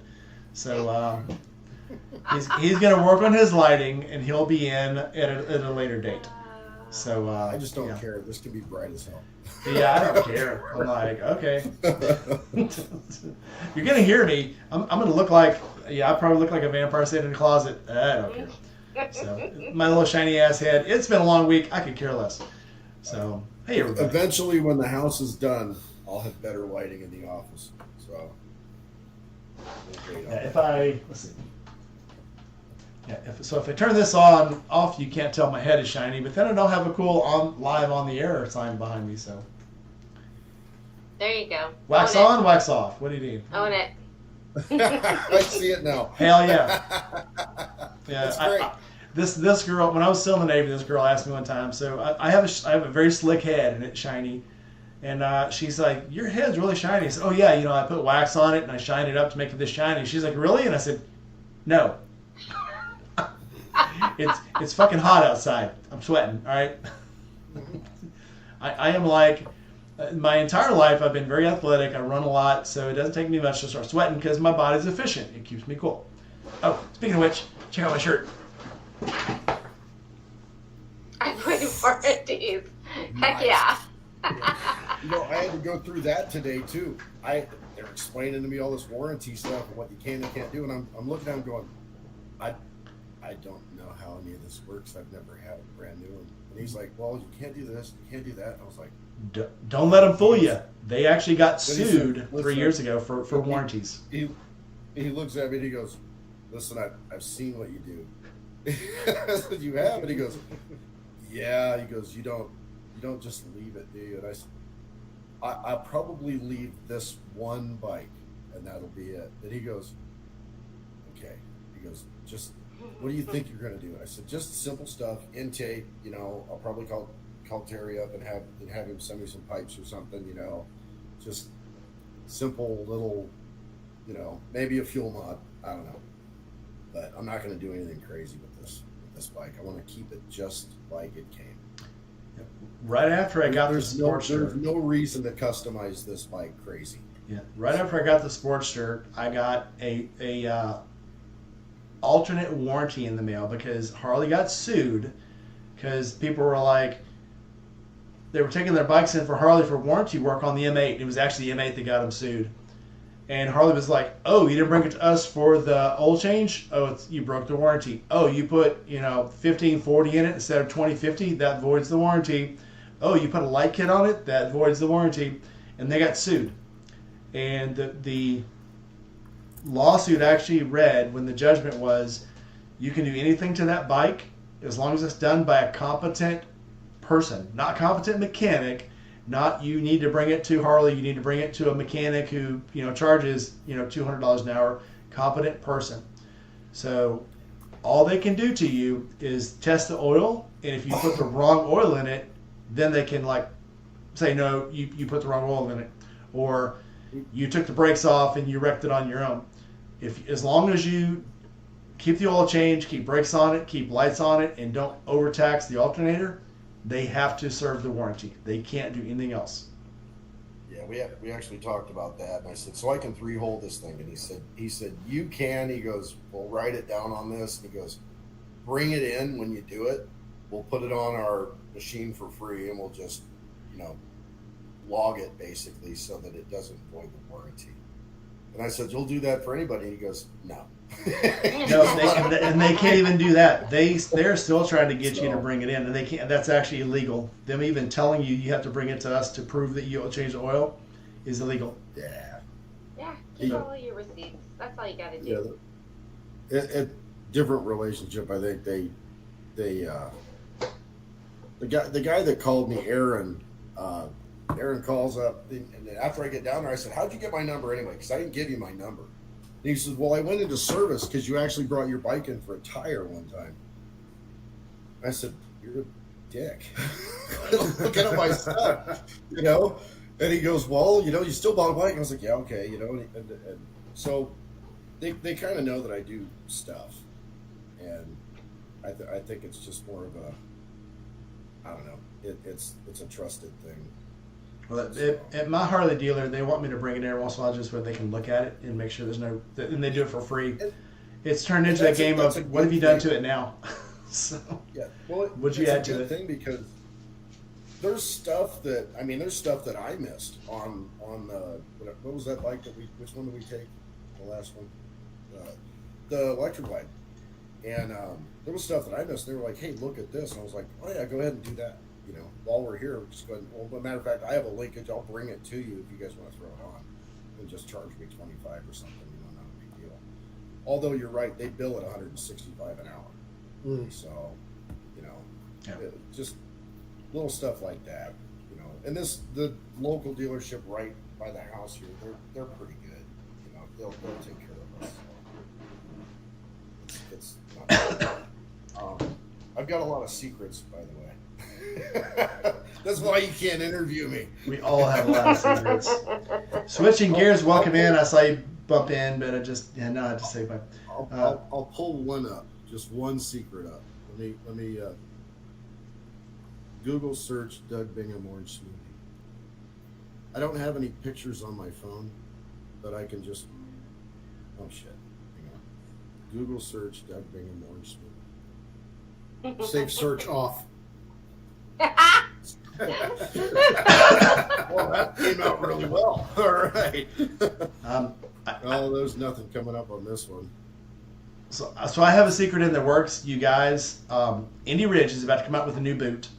Steve, the owner of Indy Ridge, sent me a bunch of stuff he's going to put on the new boots. And when he showed me the pictures and stuff, I told Steve, that stuff is all classified top secret. You can't show that stuff. He's like, really? I'm going to put it in the booklet then. And I'm also going to add to the booklet that you told me not to use it. I'm like, Steve, you're like walking a tightrope here, but it sounds cool. Go for it. I said, this is my alibi. Put it in there that I told you don't do it. That way I have plausible deniability. So I don't want, yes, he has a new boot coming out. And the boot itself, I can kind of break some of this because you guys know. So Steve's grandfather worked for Skunkworks before it was Skunkworks. And he worked on a lot of classified and top secret programs. All I see is a widescreen. LS1 powered Sportster? What? Damn. You got secrets. Work it. So anyway, so somebody gave Steve, and Steve has said this, somebody gave Steve a box of parts from the SR-71 Blackbird before it was the SR-71 Blackbird, when it was still the YF. And he showed me the parts, and he showed me pictures. What was his name again? Steve Laria. You're not going to get... He's the owner of Indy Ridge. Everybody knows his name. So he showed me all this stuff. Well, he says, how do I find out about this stuff? And I said, write to the DOD, give them the what you have and how many parts there are and stuff, and they'll tell you the history of the thing. Well, he writes to the government, he writes to Skunkworks, and he writes to McDonnell Douglas. He gets a response back, and the guy goes, "Where'd you get these parts?" And he said, "Oh, a guy found them in the desert, and it was a wrecked YF." And he said, "Oh, you're working on a YF project because your grandpa worked for Skunkworks. I'll just give you these parts." And so the guy from Boeing or McDonnell Douglas said, "These parts have been lost." Yeah. So yeah, but the guy said these parts were lost. This plane was flying stealth, was off the radar, crashed, and since it was flying dark, nobody could find the wreckage. Where did you find this wreckage? And the guy's like, Steve goes, "I don't know. The guy brought me a box of parts and said he found them in the desert." So Steve has this box full of fuel lines, oil lines, electronic circuit boards, pieces of the fuselage, pieces of the superstructure, pieces of the metal frame, the airframe, and they're like, "Where'd you get this stuff?" And I'm like, "Steve, you should be showing this stuff." Well, then Steve finds a whole 2 albums full of pictures of his grandfather in an undisclosed location, and he told me, and I won't tell you because he's going to put it out, of them building these things and working on the engines and working in this shipyard in an undisclosed country, not even America. And Steve's asking me how this works. So I'm telling Steve, okay, well, you didn't hear this from me, but here's how all this shit was going down in 1947 to 1956. This is what was going on. And he's like, oh shit, I'm going to put that in the booklet. I'm like, please don't. And if you do, don't say I told you. Because there's a part, and Doug knows this too, there's a part where somebody asks you a question and you start answering, and about halfway through the answer you go, I shouldn't have said anything. Yep. And that's where I was. So Steve's like, I'm going to put all these pictures in here and all these, because it was a place that shouldn't have existed on a project that shouldn't have existed with people who shouldn't have been there. So Steve has all these people, and the military thing, everybody has seen Iron Man, right? The first Iron Man, when they test all these bombs, and there's all these generals there, these admirals, and they're like, oh, show me some shit, motherfucker. And all these people were at this location. He had pictures of some major players in this location that should not have all been in the same place together. Presidents and admirals, full 4 and 5 star admirals and 4 and 5 star generals, all in the same place. And I'm like, Steve, those pictures shouldn't exist. They shouldn't exist. He goes, I'm going to put them in the book. I'm like, go ahead. I was down at the boneyard at Davis Mountain about 4 weeks ago, 3 weeks ago, and I saw a ramjet sitting there, and I couldn't believe that it was just sitting right out. And I was like, how long has it been, since that was getting worked on? And I was like, it's real close. it's right about to that D-class period, I guess. It was really bizarre seeing this UAV ramjet sitting there. I was like, I'd like to have that. I want that in the backyard. Good conversation piece. It's funny sometimes how things were like. So we've all heard that the Darwin story about the guy who got a hold of some booster rockets, and everybody's like, oh, you just can't get those. You'd be surprised what you can walk off a base with. Some dude decides to put six freaking JATO rockets, assisted takeoff rockets, on a car. Just see what it'll do. Because that's what people do. And I remember when the story first came out, all these armchair military people were like, oh, you just can't walk off a base with a bunch of JATO rockets. I promise you can. I have seen people try to go through customs deploying and had pin flare fuses, grenades, flashbangs, just walking out with them. And if we wouldn't have stopped them at the gate, they'd have gone all the way home with them. And Air Force has let people, when Air Force was still running customs running out of Iraq, they were letting people go home with that shit. Because they were like, oh, okay. Oh, you were issued this shit? I guess you can bring it home. Because Air Force, that's how they work. If you're issued with it, bring it back to the States with you. Because they just assume you're going back to a base with it. And I've seen guys get on planes with grenades and flashbangs and 50 cals in their fucking luggage and go home with it. Because nobody knows any better. We actually stopped a guy who was trying to bring home gun cases. And I'm like, what's in the case? He goes, oh, those are my issued weapons. We opened it up. This dude had gold-plated AKs, gold-plated MP5s, a platinum elephant gun. Dude had a 60 caliber elephant gun in a fucking case and was going to bring it home. A lesser person would have said, oh, I guess that's yours, bring it home. And I'm like, there's no way you got issued this. Because I know. I'm a fucking master of arms. Some of them might still have the grenade launcher on. Dude. So, yeah. I saw a guy come through in his backpack, a Mark 119, a fucking under bridge that goes under an M16 or M4, 40 millimeter grenade launcher in his backpack. Oh, Mark 19, yeah. Yep. So I was like, okay, look, dude, no, you're not going home with this. You're gonna leave this right here. Yeah, I don't think I'd be walking out with a 40 cal full auto.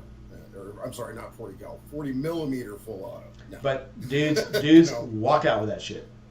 And I've seen it happen, and they don't catch it till they get back to the States. You know who catches it? Some, 19, 20-year-old girl that's working the frickin' gate in Dallas or Dulles or Atlanta. And she's like, what the fuck is this? And she calls her supervisor, and they're like, how the fuck did this get here? Guess what? So anyway, long story short, yes, you can walk right off a military base with this stuff.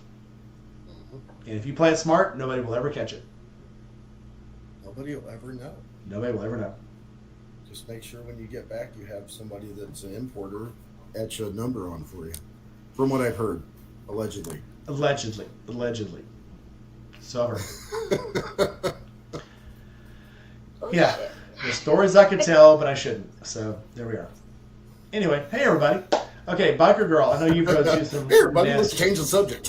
So yeah, Biker Girl, you rode through some weather before. Tell us all about it. Wait a minute, is that the topic? I've been on for like an hour, and that's the topic. Well, We've been talking about everything else. So Yes. I don't know if you've been on this We're done channel with before. international felonies. Yeah. International felonies aside, now back to motorcycle riding. The life of mystery. Even the hat doesn't have anything on it. This is just something. Yeah. Okay. I don't know if you've been on this channel before, but we're really bad at keeping on track. So hey, As a what's matter up? of fact, you have to do a challenge password just to get into this place. Weather. Weather. Worst weather. Well, Worst weather. Well, Besides this summer up here in NorCal, which will never ever hit summer. It just doesn't feel like it. stop where you are. Are you bitching because it's not blazing fucking hot? Because let me tell you how the Yes. rest of the world's doing. Yes, I It's am. not 100 degrees. I'm so sorry. It's gonna be fog until August. Apparently, it is like it hasn't even hit 60. I Fog haven't until seen sunshine. August? Did you say I fog swear until to God, August? Fog until August. It is so cold. We've had fires to just like warm up. Sorry. I'm sorry about bitching. This morning it was 80 degrees riding into work. This morning it was, we hit a high of about 57 today and no sun. It was cloudy and overcast. I haven't seen sun in over a week. I ain't seen the sun shining over a week or some shit. No, it was my utility guy this morning went up on the roof to Sorry, try to put in Diana. some drain lines. Yeah, it's absolutely freaking hot here. Not only is it hot, it's like 80% humidity. Not only is it blazing hot, but the grass is growing so fast, you got to mow it almost twice a week. So yeah. I am. So listen. So listen here, girl. If you want to change of I scenery, hear you. fly right in, come mow my grass. You will never bitch about it being cold again. I promise you. I totally understand. Come visit. I do. Come visit. I got a lawnmower for you. Not gonna happen. Come on down. You're the next contestant on Passing Out in the Backyard. Yep. Up next, I got you. a riding mower, and 5 acres for you. I got a push mower and a half acre. Bring it. Bring your shit. crap. I get a bill every 2 weeks for the lawn out in Arkansas. We have one in Texas. We're still trying to sell. It's Yeah. $150 every time they mow it. Yeah, it's not that bad. It is Arkansas, so it's not that bad. And Yeah. I get a really good deal, so I'm happy to pay it. But we signed a contract today, so fingers crossed. This goes through. I saw a post today. Some chick was in a bikini sitting out by the pool drinking twisted teas and going, "Oh, the sun is so nice. Oh, this is so Did you- nice. Oh my gosh." So I go on vacation the first week of August. Crazy Biker Bitch and I are going to meet up and just ride somewhere. We have no plans. We wanted to go hit Sturgis, but the truth is my back hurts and I don't know if I'm going to make it that far. You can this come to year Little anyway. Sturgis. When is that? The third weekend in August. August. Yeah, so not going to happen. So listen, so my wife will probably go and she will stay in Starkville in a hotel. Starkville is about 15 minutes from the site. So I will go and blaze my ass off and melt into the grass. My wife will be sitting in a nice, comfortable hotel. If you would like to come, I'm sure you'd be welcome to stay in a hotel dinner with her and laugh at me the whole fucking time. So I Bring am your a shit. camping geek. If I can't camp, if I can't stay in my tent, I'm just not happy. come on down and be unhappy in your tent Right? because Mhm. I have a know, fan. right? I have a fan this year. I will have a fan. So I have a battery operated fan from Harbor Freight with 2 batteries. I will be absolutely not miserable this year. However.com, that may be fucking miserable because God, it was Yeah. so hot last year. Yeah. Yeah. Come on down to Little Sturgis. You will definitely get above 60 degrees. Fly It in, would be so nice. fly Oh my in, God. rent a bike, ride down with me, stay in your hotel, Right. into your tent, where I can get up at 1 o'clock in the morning and go get over your event and go, ha ha ha, and it'll be awesome. But no, come on down. Ha ha. In all seriousness, come down, rent a bike. I'll give you one of my bikes. I'll let you ride the Sportster. I'll ride the big bike. We'll ride down together. Diana will ride down behind us with air conditioning the whole way and laugh at both of us. So come on She's down. smarter than we are. She's way smarter than I am, and that's why. Oh, someone else was saying, Doug was saying earlier, I give all my money to somebody else and they deal with it because I am, not that I'm not good with money, I just like spending money, which may sound like I'm not good with money, but it's like I give it to her and beg for it back, and she sometimes gives it to me, and that's how things work. So yes, she's much smarter than I am. So. Those days are coming soon. Now, if you want to come on down, I will definitely give you the Sportster. It's an awesome, gorgeous bike. I'll even put the 13-inch shocks back on it where you can reach the ground. It'll be gorgeous. Awesome. I just got lowering brackets installed and I threw on some Olin shocks. So we'll see how this bike is going to ride. New bars go on next weekend. And then I think I'll be ready to actually ride it for more than a couple hours. We'll see. Trying to get back there, you know? Come on down. If you want to come down, I'll have you a bike. I'll make it comfy. You have a bad Or Killing me. Or if You I have can that- get the Kawasaki fixed up, you can ride that one. It's ready to ride. I just gotta put new tires on it. Heck yeah. So weather, huh? Oh, go for it. This one time at band camp, you were drunk, and crazy biker bitch said, "Come with me," and Ooh. she said, "Stop," and It you wasn't just said, that one time, but anyways. Yeah, so "It was a weather, trombone, weather, but not a weather. flute." But go ahead. Shh, you said you wouldn't tell. I won't tell. Anyways, he lies. He tells. It's going to be printed in a pamphlet. Steve is going to tell everybody. But he'll say that you told him not to tell, which is the same as telling. You lost me at so I anyway. can't trust you with my secrets. Are you guys, did I freeze? No, I just don't understand. I don't know if I told you this. So yeah, this week was a hell of a week, and I had a big beer, and then I saw Jake drinking his big whiskey, and I decided to drink my big whiskey, and I'm not. If your Cheers! If your story is longer than 5 words, Hakuna Matata. Hell yeah. Okay, Worst so weather ever. Swear to God, it was around the Grand Canyon, full on fucking blizzard. Could not see the taillights of the cars in front of you. It was a kind of blizzard that in a car you had to really focus. I'm from Wisconsin. Honest to God, I understand what a blizzard is. It's my first time riding in real snow. Wait. And Say here we Wisconsin are, again. Stretched out. say Wisconsin again. Wisconsin. Come Say it louder. on, man. Wisconsin. No. How about Minnesota? Minnesota. Aye. Minnesota. Yeah. Okay, go ahead. I'm How many sorry. O's? How many O's in a row is that? Minnesota. I don't know, like There's 6 some or extra 8. vowels on that one. Okay, go ahead. I'm sorry. Go ahead. I'm not sorry, but go ahead anyway. Next door. You are not With sorry no at all. E. I'm not sorry. So here we are going down the highway. Cars are pulled over. Semis are pulled over. It's 65 Harleys and Subarus sipping in between us. 65 miles an hour going down the highway. And I'm like, oh my fucking God, I've never ridden in the snow before. I moved from Wisconsin to SoCal. I've never ridden in the snow. And here I am on my Harley hauling ass and keeping up with everybody else.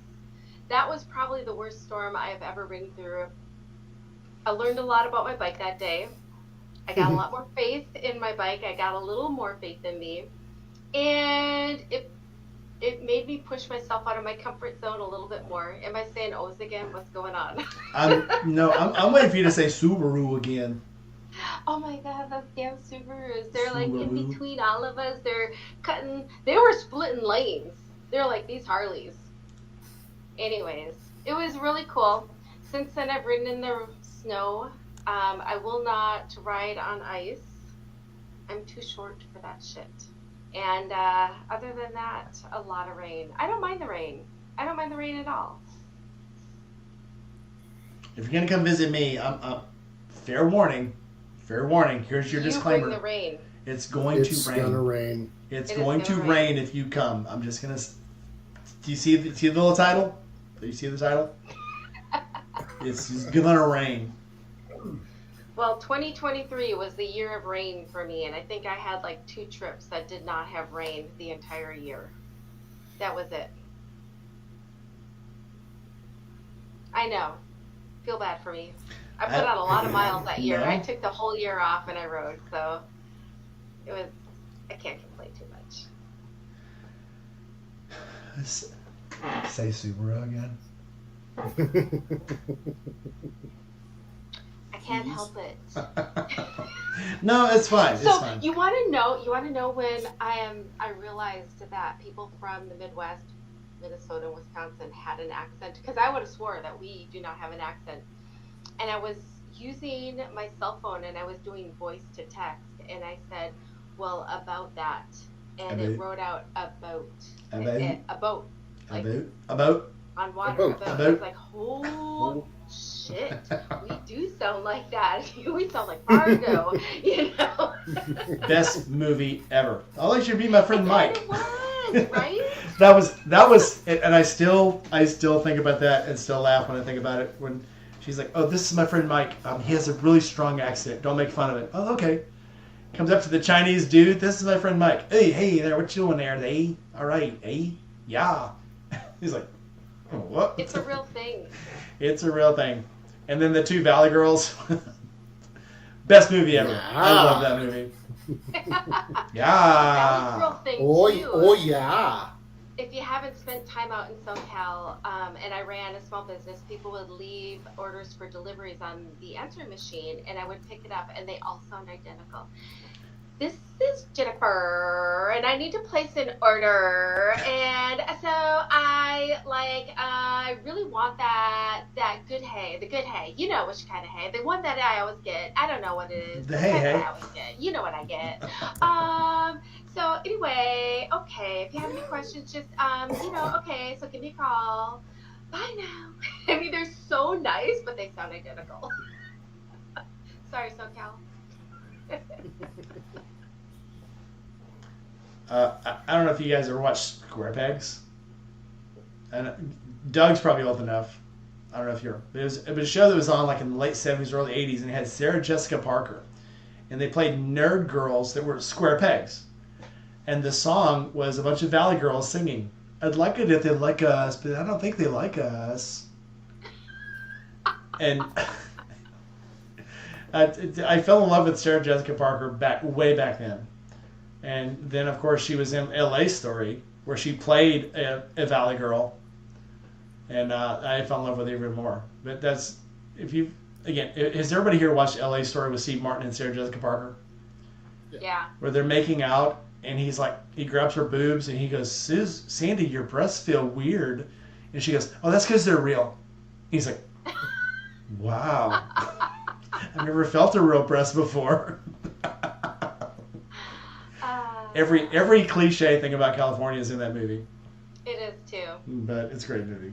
Sandy. Oh, it's nice to finally meet someone with a normal name. Sandy. Big S, small A, small I, big D, small I, with a heart around it. Holy shit. Small E, big E, with a heart around it. Anyway. Anyway. You know? Wait, yeah. what is this? We got service? It doesn't work for me. Is that an 805? Killing me, Smalls. Damn. Is that All right, I backwards? need a moment. What's an 805? Somebody needs vodka. She keeps vodka by the bed. What is she grabbing from? I'm afraid to see this. Okay. Okay. Crisis averted. I didn't know what she was going to pull out of that nightstand. You never know. Blondes. There, now it's the right direction. Talking accents. You get them in Mississippi where these guys, they'll talk and they're so country, their lips don't touch when they talk. It's all bottom lip and bottom teeth. Oh yeah, I get guys will come into Tractor Supply that need a need a belt for my mower, but I can't even imitate what I you're saying. can. I have to ask them. I can. 6 or 7 times. It's like this. What are you trying to get? They'll walk in because I've had this. We had a guy from Taylor walk in and go, "You got one of these? It's the little one that's got a pipe in it. You got one of those?" Yeah. And we're like, "What?" They got one of Yeah, those. you have to ask them 6 or 8 times to repeat themselves. They talk like they have lockjaw, like they can't close their mouth entirely to make like the P sound or the L sound. I got one of those. One of those. Okay. Guy came in last week looking for a weed eater head, replacement weed eater head. So A what kind of weed weed eater do you eater? got? I said, what kind of weed eater you got? Holly. I'm sorry, what? Holly. Home Light brand. Home Light. A Home Light. I worked at a little stop and rob in Georgia, a little C-store midnight shift when my husband was stationed at Fort Gordon. And coming from the Midwest to Augusta, Georgia, anyways, this guy, you're supposed to open the window and not let them in the store, but I couldn't understand them. I couldn't understand anybody who came up, so I had to leave the door open. This guy walked up, stuck his head, and he goes, "I need an annihilator." And it's like, sounds illegal, you know? I didn't know Annihilator. What the hell? It was a now and later. It's a candy. And then it just kind of went from there. It went from there. So I became known as the place that left their door open. The cops set up a substation and back so that somebody was always there just in case, you know.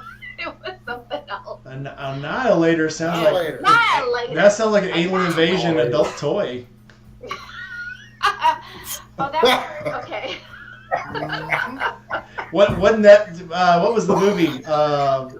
Fucking Mike. Was it History of the World where they're trying to break the dude out of prison in France and they break in? No, it was Top Secret where they go in to break the dude out and they found him dead and there's the alien invader toy in his room. Like, I don't know what happened. I don't know, but he died with a smile on his face. Anyway. In the snow. Anyway. I shouldn't make fun of accents because so join the Navy. I go home 5 years later. I go home and they're playing one of my sister's wedding VHS tapes, and I saw myself talking at 16, and I didn't even know what I was saying, and it was me talking. My entire family that lives down there. Anybody ever saw Swamp People? Yeah. Yes. The dude from there that talks, all that. Come on, Elizabeth. Come on, Elizabeth. Shoot him on the head, Elizabeth. That was the entire side of my family, especially my stepfather, who I love very dearly. But that's how he talked. We'd go down there to visit, and he'd start talking and say something to my wife, and she'd turn around to me and go, "What'd he say?" And I'd have to translate. Yep. Translation, please. Because that was real. Just like the dude on Waterboy, the assistant coach on Waterboy. I'm not kidding. That's how everybody down there talks. Mm-hmm. All of them, except for my two friends who live in Sulphur. But everybody on the Texas side, that's how they talk. Yep. Stereotypes are based in reality. Is it stereotype if it's true? I mean, it's not a stereotype if it's true. Absolutely. But he used to, and she thought it was weird at first, my stepdad, when it was time to go. About the third or fourth let's go, he starts shaking his keys. My wife's like, "Oh my God, that's so rude." I'm like, "No, that's the only way he's going to get her out of the house." It's like the long Irish goodbye ain't got nothing on a Texas goodbye. It's you stand My up, you husband sit calls it down, the you walk Minnesota towards the goodbye. door, you walk back toward the couch, you walk back toward the door again. You step outside, you talk while it's too hot, you step back inside. And if he would go out and he'd shake his keys, go start the car, and start pulling the car out. He'd start driving away. And then she'd finally run out and get in the car. I'm not kidding. Yeah. Otherwise, she's staying forever. That's about like asking her to bring you a beer. Which I don't know if you caught it, but she just did a minute ago. Aww. She brought it with the cap still on it. The opener's over where she. God gave you teeth. And she just looked at me like, Oh, yeah. Yeah, my stepdad would whistle to my mom too, There's like going he's to be a calling the performance hogs. review. Oh, I'm not whistling. No, there's not. Stuff will get thrown at me. Okay. I already had a fun week of stuff hitting me in the head. I don't need any more of that. Not by me. Not, and she says not by her. I don't know if you can hear her or not. We heard her. I had the curtain airbags on my work pickup truck, which is scary because it's the same one I've got that I drive around. Chevy pickup truck out on a mountain road. Side curtain airbags decided to just deploy. Oh my And I don't know God. if you've ever been hit with an airbag before, just randomly, but I've been hit by a handbag. everything on my head flew off into the passenger side of the truck. I've got where my cheek hit my teeth.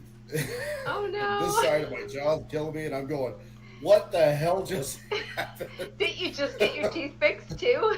had to cut the airbag off to be able to get out of the truck, and I'm like, "Did I hit something? What? Nothing. Just a rough dirt road."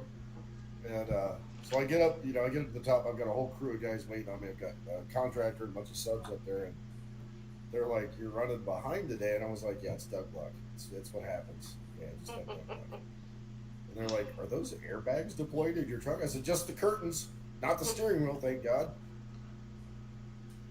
It's been a fun week. It has nothing to do with weather or accents. We're lucky to keep the topic for 5 minutes on this channel. It's true. Well, I'll just say it. It's true. Just having fun. We should have no topic chat. That's what we should do, is have a no topic chat. Well, Just you've be- got to Yeah, have next something to Friday. drive. And if you break away from it, that's fine. Here's my thought on that. If something is so important that it breaks you away from the main topic, it's probably a good topic. Drive with it. And then if things get boring, you can drive back to the main topic. And but yeah, I mean, shit. If you get off topic, it's go for it. Why not? It changes the channel. Who wants to hear about weather? Fuck weather, my ass. Yeah, nobody. Doug's over here talking about getting beat in the face with fun bags. I'd rather hear about that. Shit. How's Come the on. weather in Phoenix? Oh, it's perfect. It's perfect. But this one time I got beat in the face with fun bags. Let me tell you about it. July in Phoenix. great. I I had a nipple stuck in my eye for 2 days. It wouldn't come out. It was lovely. It's literally like riding into your own cremation chamber. Okay, it's just freaking hot. It's bad. Oh, It is bad. yeah. I hear how hot it is. Oh, so fucking 110 degrees today. Oh my God. No. Oh, did you ride today? No, I didn't. No. I had a Still have all guy the skin. tell me today. I said, "Did you ride or drive?" Because I want to send him to Lowe's. And he's like, "Oh, it's way too hot to ride the bike, man." And I'm like, "What? Yeah, it's too hot." And I was like, There's tricks. There's Dude. tricks to riding, and obviously it's a dry heat. "Well, But he's There's got tricks to it. One is long sleeves. Always have long sleeves. It keeps the moisture by your skin, and so you actually feel a little bit cooler, and you don't get dried out as fast. So it you'll see me puts wear the long sleeves around on the its back. arms, on its skin." No, it's not. It's I joke about how hot it is, but you can a 20-minute ride home, a 25-minute ride home without sleeves. I'm fine. But him telling me it's too hot to ride. My bike makes funny noises when it's hot, and I'm like, "You've got a Sportster." He's like, "Yeah, when I'm sitting at red lights, it like spits and sputters," and I'm like, "It's because it's a Harley. It's a Sportster. Sportster. If it wasn't spitting and sputtering, it probably would die." the heat was actually part of the reason why I got this house. Is it's a 12-minute ride back and forth, one way to work, so it's not gonna kill me, I've had worse. But yeah, if I'm gonna go out for a couple hours, we're going to Prescott. We're going where the weather's nice, so we just gotta leave in the morning, So before it's 105, it hits 100 degrees at what is it, like 7:30? I think, yeah. I remember being in Kuwait. I got put on a demolition detail. We were tearing down. We were in this town that had all these little lean-tos and sheds, And so basically, we would go in at night and tear down all the sheds and stuff where nobody could hide in them and nobody could like squat in them. And we couldn't work until it was under 100 degrees. So we'd pull the tractors up, we'd pull the trucks up, and we'd sit there. A little bit after midnight, it would get under 100 degrees, and we'd go to work. And we'd sit there until as soon as the sun popped up, it was 101, and we had to stop everybody. So we could only work until midnight, till like 5 in the morning. Because that's the only time it was under 100 degrees. And it was like a race. And we probably weren't doing ourselves any favors by rushing when it was still like 99 degrees. But that's the only way you're going to get anything done. We probably would have been better to start like as soon as the sun went down. But that's what we had to do. It's military. Work harder, but work inside the limits that we tell you to do. Ready, set, go. I remember doing heat stress, and so heat stress, if it gets above a certain temperature, you've got to set working hours. You've got to limit the working hours. And on the ship, they would put the thermometers inside the vent to keep it from us having to go into heat stress and go into heat stress monitoring. And the inspectors came on board and they're like, why are all your thermometers inside the vent? They should be like 4 feet from the vents. And our MPA was like, well, if we put them that far from the vent, it's immediately like 120 degrees down here, and we got to set heat monitor hours. And the inspector goes, oh, okay. Oh. Oh, well, yeah. Oh, okay. Well, fuck the regs. Okay, keep working. Carry on. Anyway. All right. Don't use logic. Do not do it. Logic is not for the military. You just do what she said. Okay, Biker Girl, you haven't told enough stories yet. Come on. All you want to talk about is drinking beer. Let's talk about something else. It's really good beer. How do You you know, this is a good one. how do you both have 805s and I've never heard of this before? It is a really good beer. Gma! Gma's back. She's back. Back. Yep. All right. It's still Biker Girl's turn. Tell us another story. Okay, what do you want to know? Are we still talking weather? I don't know. Just Or tell are us we a talking story. about accents? What Tell are us we talking about? Tell us about some time that you and Crazy Biker Bitch went out and got drunk and fell down and you couldn't find your bikes. Okay. Again? So, I know, right? Yeah. We haven't actually hung out that much, but we met at K River Campground, Adam Sandoval's old place. I think he sold it since then, and he was hosting the Stubborn American. Someone had told me about it. Great place, great venue. Go check it out. And it was my first time being there. It was a little unlike any other get-together where you day drink the entire time you're there. I mean, you day drink and never stop day drinking. You actually don't leave and go on rides. It's not encouraged. And so they have a lot of events. They have a lot going on all day long. I met her there, and I forget, we did not enter the coleslaw wrestling, however. we were watching and day drinking, having some fun. That's when I had met her and we decided, she goes, hey, what are you doing for Biketoberfest? You want to meet me in Florida? Let's just go ride around. We'll hit the Keys. We'll come back to Daytona. We'll have this great time. I've got it all planned out. Don't worry, I've got places to stay. And I'm like, shit, yeah, I got nothing going on. People's sheds, back porches. Kind of. So it was 2023. I think I had said I'd sold a business. I took the year off of work and I did nothing but just ride, visit family, do shit. And drink. And so I left Arkansas. I met her in Florida. I'm trying to remember, like Kissimmee, Florida. We drove down to the Keys that night, spent the night in the Keys, toured around, came back up, hit Daytona, hit Bike Week, and just had this blast. There was drinking, and our Airbnb got canceled on us, and I'm like, oh my god, what are we gonna do? Like, this is during Bike Week. How are we gonna find a hotel? Oh my god. And I overreact. I'm not a good traveler, and she is an airline stewardess. That's her job. She travels. She's good at this. I overreact, and I'm like, I didn't bring my tent. Oh, because she had everything, planned out. So I didn't have my tent, and I'm like, shit, what are we gonna do? We don't have any place to stay. What are we gonna do? You Oh should my have god, came we're to gonna Forgotten have to Angels. suck dicks. Like what are we gonna do? My mind just goes there. Like how are we gonna get through this? Sucking dick and washing dishes. It actually worked out. She made it work. We didn't have to. Mom, I'm safe. If you would have drove like 80 miles, you would have been at Forgotten Angels. I wouldn't have to it either, girlfriend. I bring extra tents. There's extra tents down there. You could have came to Forgotten Angels and slept in a tent under trees, drank all you wanted to, free beer, free food. You probably that year they weren't charging yet. So my fire ant. Oh no! I got no fire. No, I never got bit by fire It ants. was probably worse. We stayed in one of the sketchiest hotels I've ever seen in my life. It had like yellow shag carpeting. Oh, girl. I stayed in a $55 a night motel while I was out this last time.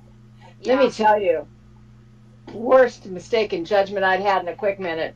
Yeah, it was pretty But I bad. was tired. So much entertainment outside. I know. So much. There's so many bad judgment things. Open the window and look. You get to watch cops. It was something else. But yeah, it was a lot of fun. All said and done, it was good. It was my first time being in Florida ever, and we did the whole Keys tour. Came back, hit Bike Creek. I actually helped pull a lady out of a pond. She was taking her brand new CVO Tri-Glide that she had just broken in. Somehow she hit the curb, and when she hit the curb, it must have pulled on the throttle, and it went boom right into the drink. And I heard this little sploosh. There was a whole parking lot away, and I'm like, what was that? Did you hear that noise? What was that noise? And we just start trucking over there, and they're crawling out, and I grabbed her and pulled her out of the pond. Weeds are hanging out of her helmet. Water's running out of her helmet. The thing is blinking underwater, and they couldn't rescue it that night because it was the end of the day, and you couldn't see. And they're like, we don't know if there's gators in there, so I had to stay in there overnight. Is it Florida? Yeah. Is the water wet? Is it water? Right. There's gators. They're like, there could be gators. Did I'm y'all- like, holy shit. Did y'all see these girls that were like walking on a trail in Florida, and they went down into the water and they were playing in the water and they got attacked by alligators and they couldn't make it back up the bank, and they were surprised that they got attacked by alligators in Florida. Well, she was surprised too. Has nobody saw the footage on the alligator trails or whatever the fuck they're calling it now? It's like, that's why they put a fucking prison in the middle of the swamp, because there's alligators everywhere. Has anybody watched Cool Hand Luke? You're in the middle of a fucking swamp. You know, if the gators don't get you, the wild animals will. That's how this works. Anyway, I digress. Next trip to Florida, October. The weekend of it'll be nice and cool in Florida. It's the weekend of Halloween, or right before Halloween. Come on down. I don't know about really cool, but it'll be really fun. It's better than right fucking now, that's for sure. Let me tell you what, sister. It's better than it is right now.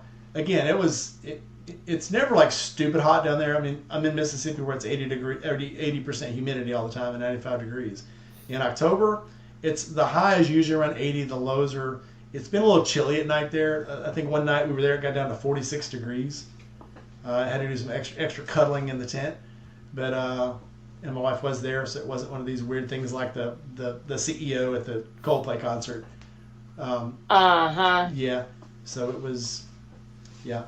Well, the last time she didn't come with me, and luckily I'd stopped in Georgia and bought blankets. A blow-up doll.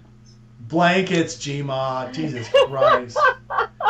The blow-up doll packs better.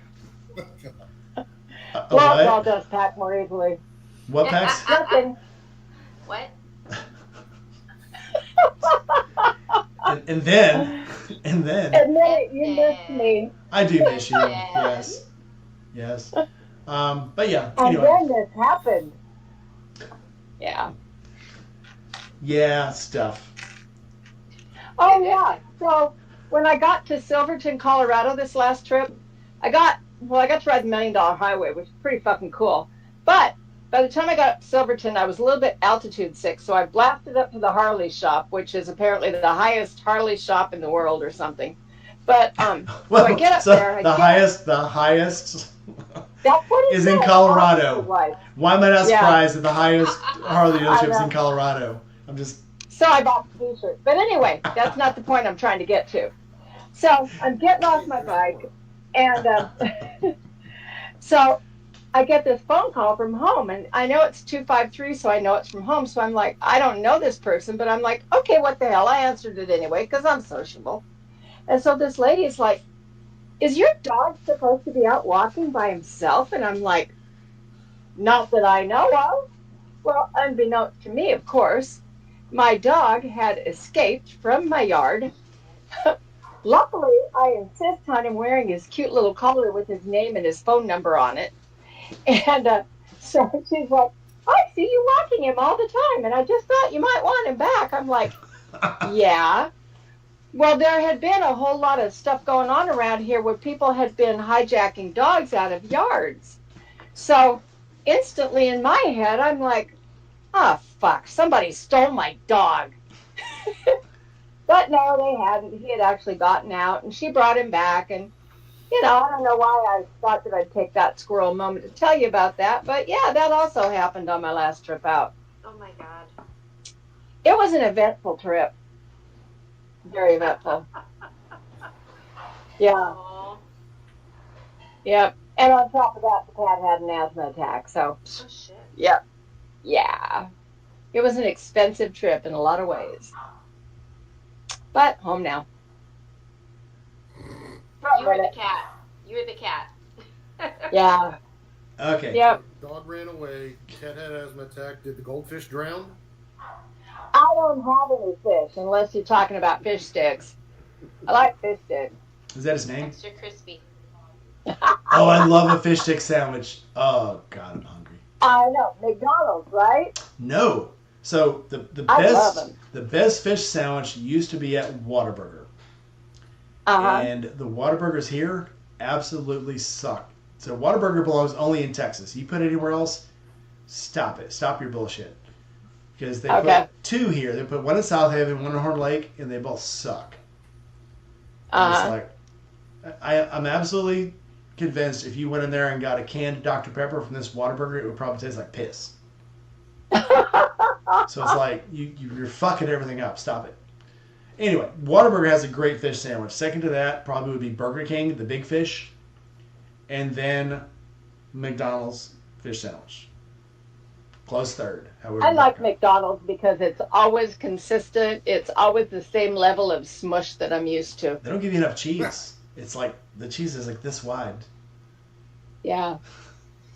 I'm okay with that. Who wants shit that's this big? Nobody. Unless it's anal. Friday night fish fries in Wisconsin. The Midwest had epic fish fries. Okay. Really? Every I Friday gotta night. tell you, I had never heard. So living in Chicago, actually living in Waukegan, I'd never heard of a fish boil. And would go up to Kenosha and they would have fish boils. It was perch and whitefish. And I was like, what the fuck? So we're sitting here watching and they're boiling all these fish. I'm like, this is gonna be kind of nasty. Then they go over what's in a full rolling boil and they dump kerosene into the fucking pot. And I'm like, and then it boils over, like super boils over. And I'm like, what the fuck is going on? And they're like catching these fish and they fall out and they're throwing them back in. And I'm like, this is kind of fucking disgusting. And so like, oh yeah, this is how you do a fish boil. You know, you gotta boil it at the end to make it boil and get super hot, and it makes all this you know, the skin come off. And I'm like, I'm willing to try this. I'm willing to try this. All the fish tasted like it was baked on top of a Kenworth. And it smelled horrible. And it tasted even worse. And I'm like, what the fuck is wrong with you people? Fish boil? No. Hell no. Absolutely not. Fish fry? Yes. Breaded, deep fried? Fuck yeah. Yeah.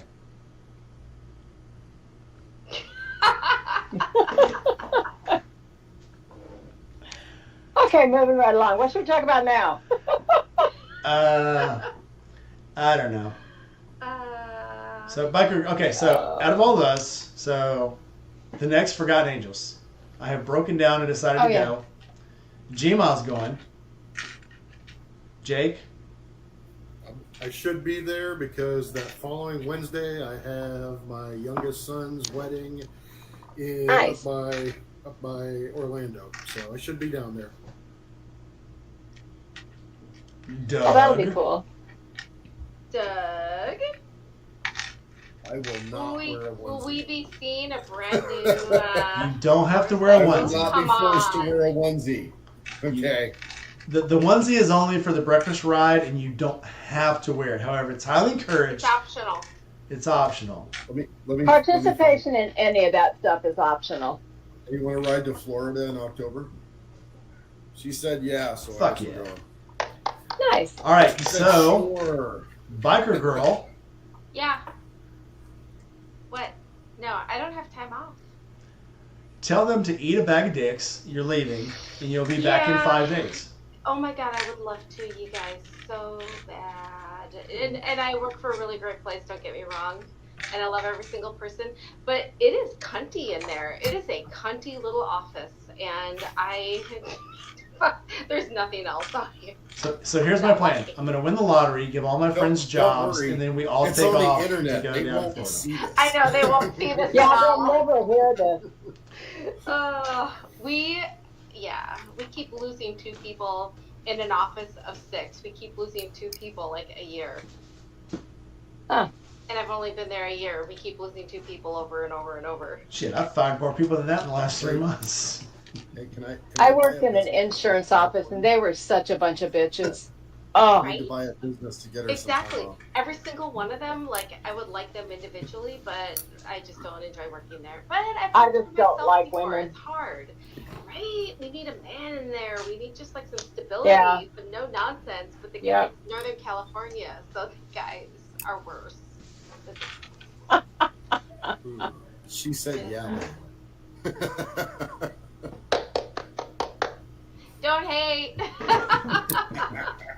I think I just put a sticker on my helmet that said, let him hate. Well, what was the one that was going around in the 90s? Don't hate, perpetrate. Anyways.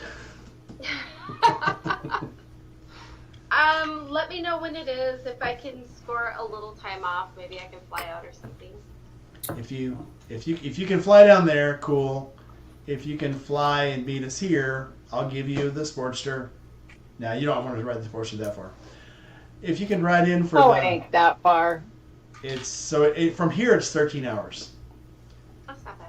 The Sportster might be a little much to ride 13 hours straight.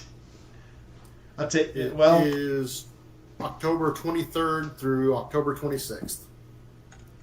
All The right, weekend marking it on the before, calendar. just before Halloween.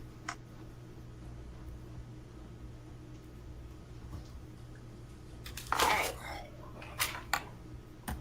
I'm a banker. I should get more time off, right? Yeah, you Absolutely. should. Yeah, you should be working bankers. How the fuck do you keep working every Sunday? That's weird. I don't work any Sundays. Or Saturdays. They I keep don't work any Saturdays. No, they We make have to we volunteer. they make you work these festivals and Volunteers, 5Ks. yeah. You say volunteer, and I know better. Well, So it was it's part of the interview voluntold. process that they are. You have to community volunteer. driven. Well, it's a credit union, and so we're community driven, so it's volunteering. I don't mind. It's just that it's every single one. You know, like can't we pick 3 or 4 a year? So, see, that's No, voluntold. Yeah, it's not volunteering. That's voluntolding. So Yeah. that's what it is. But I'm really good with money. You guys want to invest with me? I'm really good. Actually, I've got. Here's what's weird. I have 4 different investment companies with 4 different 501s. 2 of them are locked up because when Corel went bankrupt, they froze all the 501s, so I couldn't transfer them. It's making good money. It's the only one that's actually making good money, but they won't let me transfer the money. And then the one that I have left over from Blue City, they also won't let me transfer it, and it's losing money.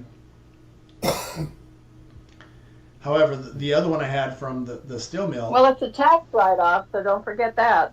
Mm. If you're losing money on it. Yeah, they suck at handling money. So I have T. Rowe Price, John Hancock, Fidelity, I have 2 in Fidelity, and they actually are good because they let me shift my 401ks to whatever stocks I want to. So those are actually making money. So I took my money from Fidelity and put it into Tesla, Ford, and GoPro. And those are actually all making money. Weird enough. Somebody told me don't invest in GoPro in like late winter. And I'm like, well, spring's coming. GoPro is about to blow up. And they're like, GoPro loses money. And I've only gained money because guess what people do in the spring? They go buy, they get their tax write-offs. They go buy a bunch of cameras because they're like, I'm going to put a GoPro on my motorcycle / sunboard / skiboard / Jeep. I'm going to get me a GoPro. GoPro has made nothing but money. Same thing with Ford. As soon as Ford announced that they're moving all their plants back to the United States, Ford exploded. I had money in GM for a while, and GM actually crashed because they said they were moving all their plants back to America, and then, oh, look, there's still one in Mexico. And now their stock's crashing. So, and plus they make the Corvette that sucks. But anyway, big plastic car. Anyway, what were we talking about? Neil, welcome in. Nice to see you. I'm sorry, I saw you there. You had me looking at stuff. Take a look at the Fidelity's FBGRX index. If you're still in Fidelity, that one's done really, really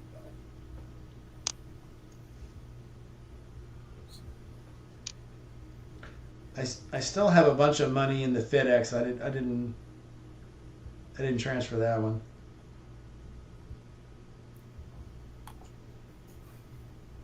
Yeah, Anchor Hawking is getting sued, so they don't let you move that money around.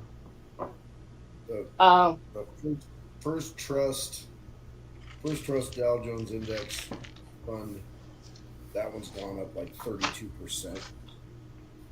So mine that's still going up is the FPURX, and that's still going up, and that's making money.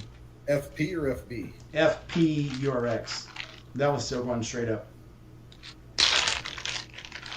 That's Fidelity's cash account. And I left it in there because I didn't know what to do with it, but then it started making dividends, and I'm like, I'm just going to leave it there. Shit. Might as well. Yeah. Yeah, the Blue Chip Growth Fund it's pretty steady. I mean, it's not bad. That one with Fidelity, it's not bad. It's done okay this year. So it's up. It's running at 2.98%. It's almost 3%, so that's better than you get from leaving it in the bank. So yeah, that one's sitting at 10. That Dow Jones Index one is up 32%. So I've got a good rep fiduciary that she does really well. Her name's Karen Chan out of Chandler, Arizona. Oh, that reminds me of a joke. Why did Princess Peach choke? Mario stuck it in the wrong pipe. Oh, man. Anyway. Tough crowd. On. That was a good one. Hey, did y'all like my joke on the short? Did everybody like that one? That was a good one. Remind me. So this guy moves out in the country, and he's there for a few months. Doesn't see another soul, and all of a sudden somebody rolls up in a truck. The guy gets out. And it's like, hey, I'm your neighbor down the road. I saw that you moved in. I'm having a party tomorrow night. You want to come? And the guy's like, yeah, I guess so. And the guy's like, well, there's a lot of drinking at this party. I hope you don't mind people getting drunk. And the guy's like, I've been out here for 2 months. I didn't bring any alcohol with me. Yeah, I'd love to go get drunk. He's like, sometimes fights break out at this party, and they're pretty serious. I hope you don't mind. And the guy's like, well, I'm good at staying out of trouble. If something happens, man, I'll just back off. And he goes, well, I also got to tell you, sometimes there's crazy sex at these parties, man. If that's not your thing. The guy's like, dude, I've been out here for 2 months. I ain't seen a man, much less a woman. I'd love to go to this party. He says, so how should I dress? And the guy goes, dress how you want. It's just going to be you and me.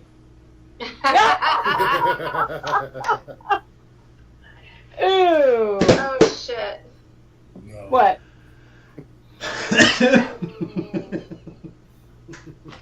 Anyway.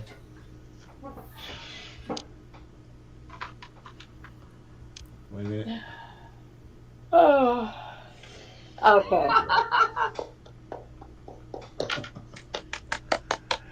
Anyway, all right. So. I All right. So yeah, that's about it for now. Everybody's still here. Like, comment, subscribe, hit that bell, and I'll have one for Monday night because obviously, riding the huge rainstorm I had last week, I got to change the oil in the sports shirt because it sounds a little wet again, and it's coughing. So apparently, it's a cheaper alternative than bringing it to Harley or the engine exploding. So yeah. $20 of oil just to make sure nothing's wrong inside the engine and I don't have a pool of water sitting inside it like I did the Kawasaki.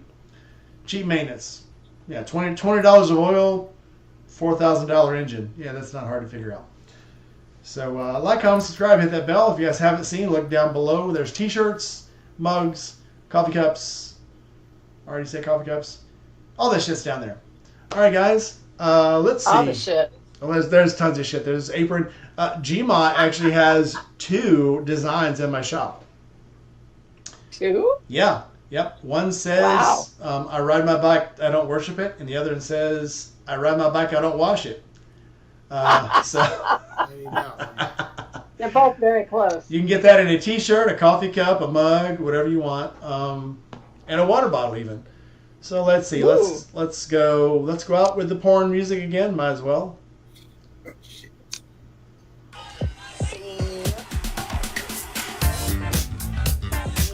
All right. Oh, wait. I fucked up. Final thoughts, Gma, and then we can go back to the porn music. Go ahead. Oh, final thoughts. I'll see everybody in October, or maybe earlier if you're in my trajectory.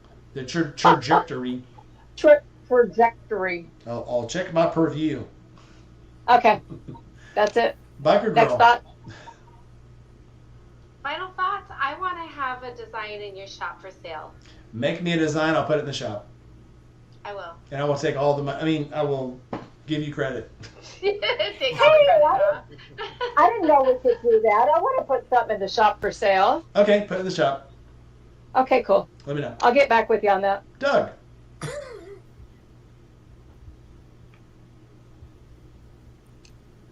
Doug? Everybody looking at me. Final thoughts. Because You said your name. Oh. Final Make a thoughts. call. Do good things. or if you don't get caught. Oh no, we're gonna throw down this dunk tank. He's going down. There you go. I will be sure to take pants tomorrow. I'm gonna text the lady after this and tell her I'm gonna jump in the tank tomorrow. I just need to know Okay. where I need to know where I can throw down some cash. I will post tomorrow. I will post a short where it's going to be, and I'll post a link to the charity. I will Okay. actually If you're getting in that tank, I'm gonna throw down. hang on. Let me go here. I was just gonna Venmo it to Diana. Well, Okay. I tried sending you an Apple Or Pay. somebody. That way you could just spend everything all on one, but somebody does That's that. kind of what I thought. That way they'd know who brought in the bucks. Yeah, just all one. It's all you.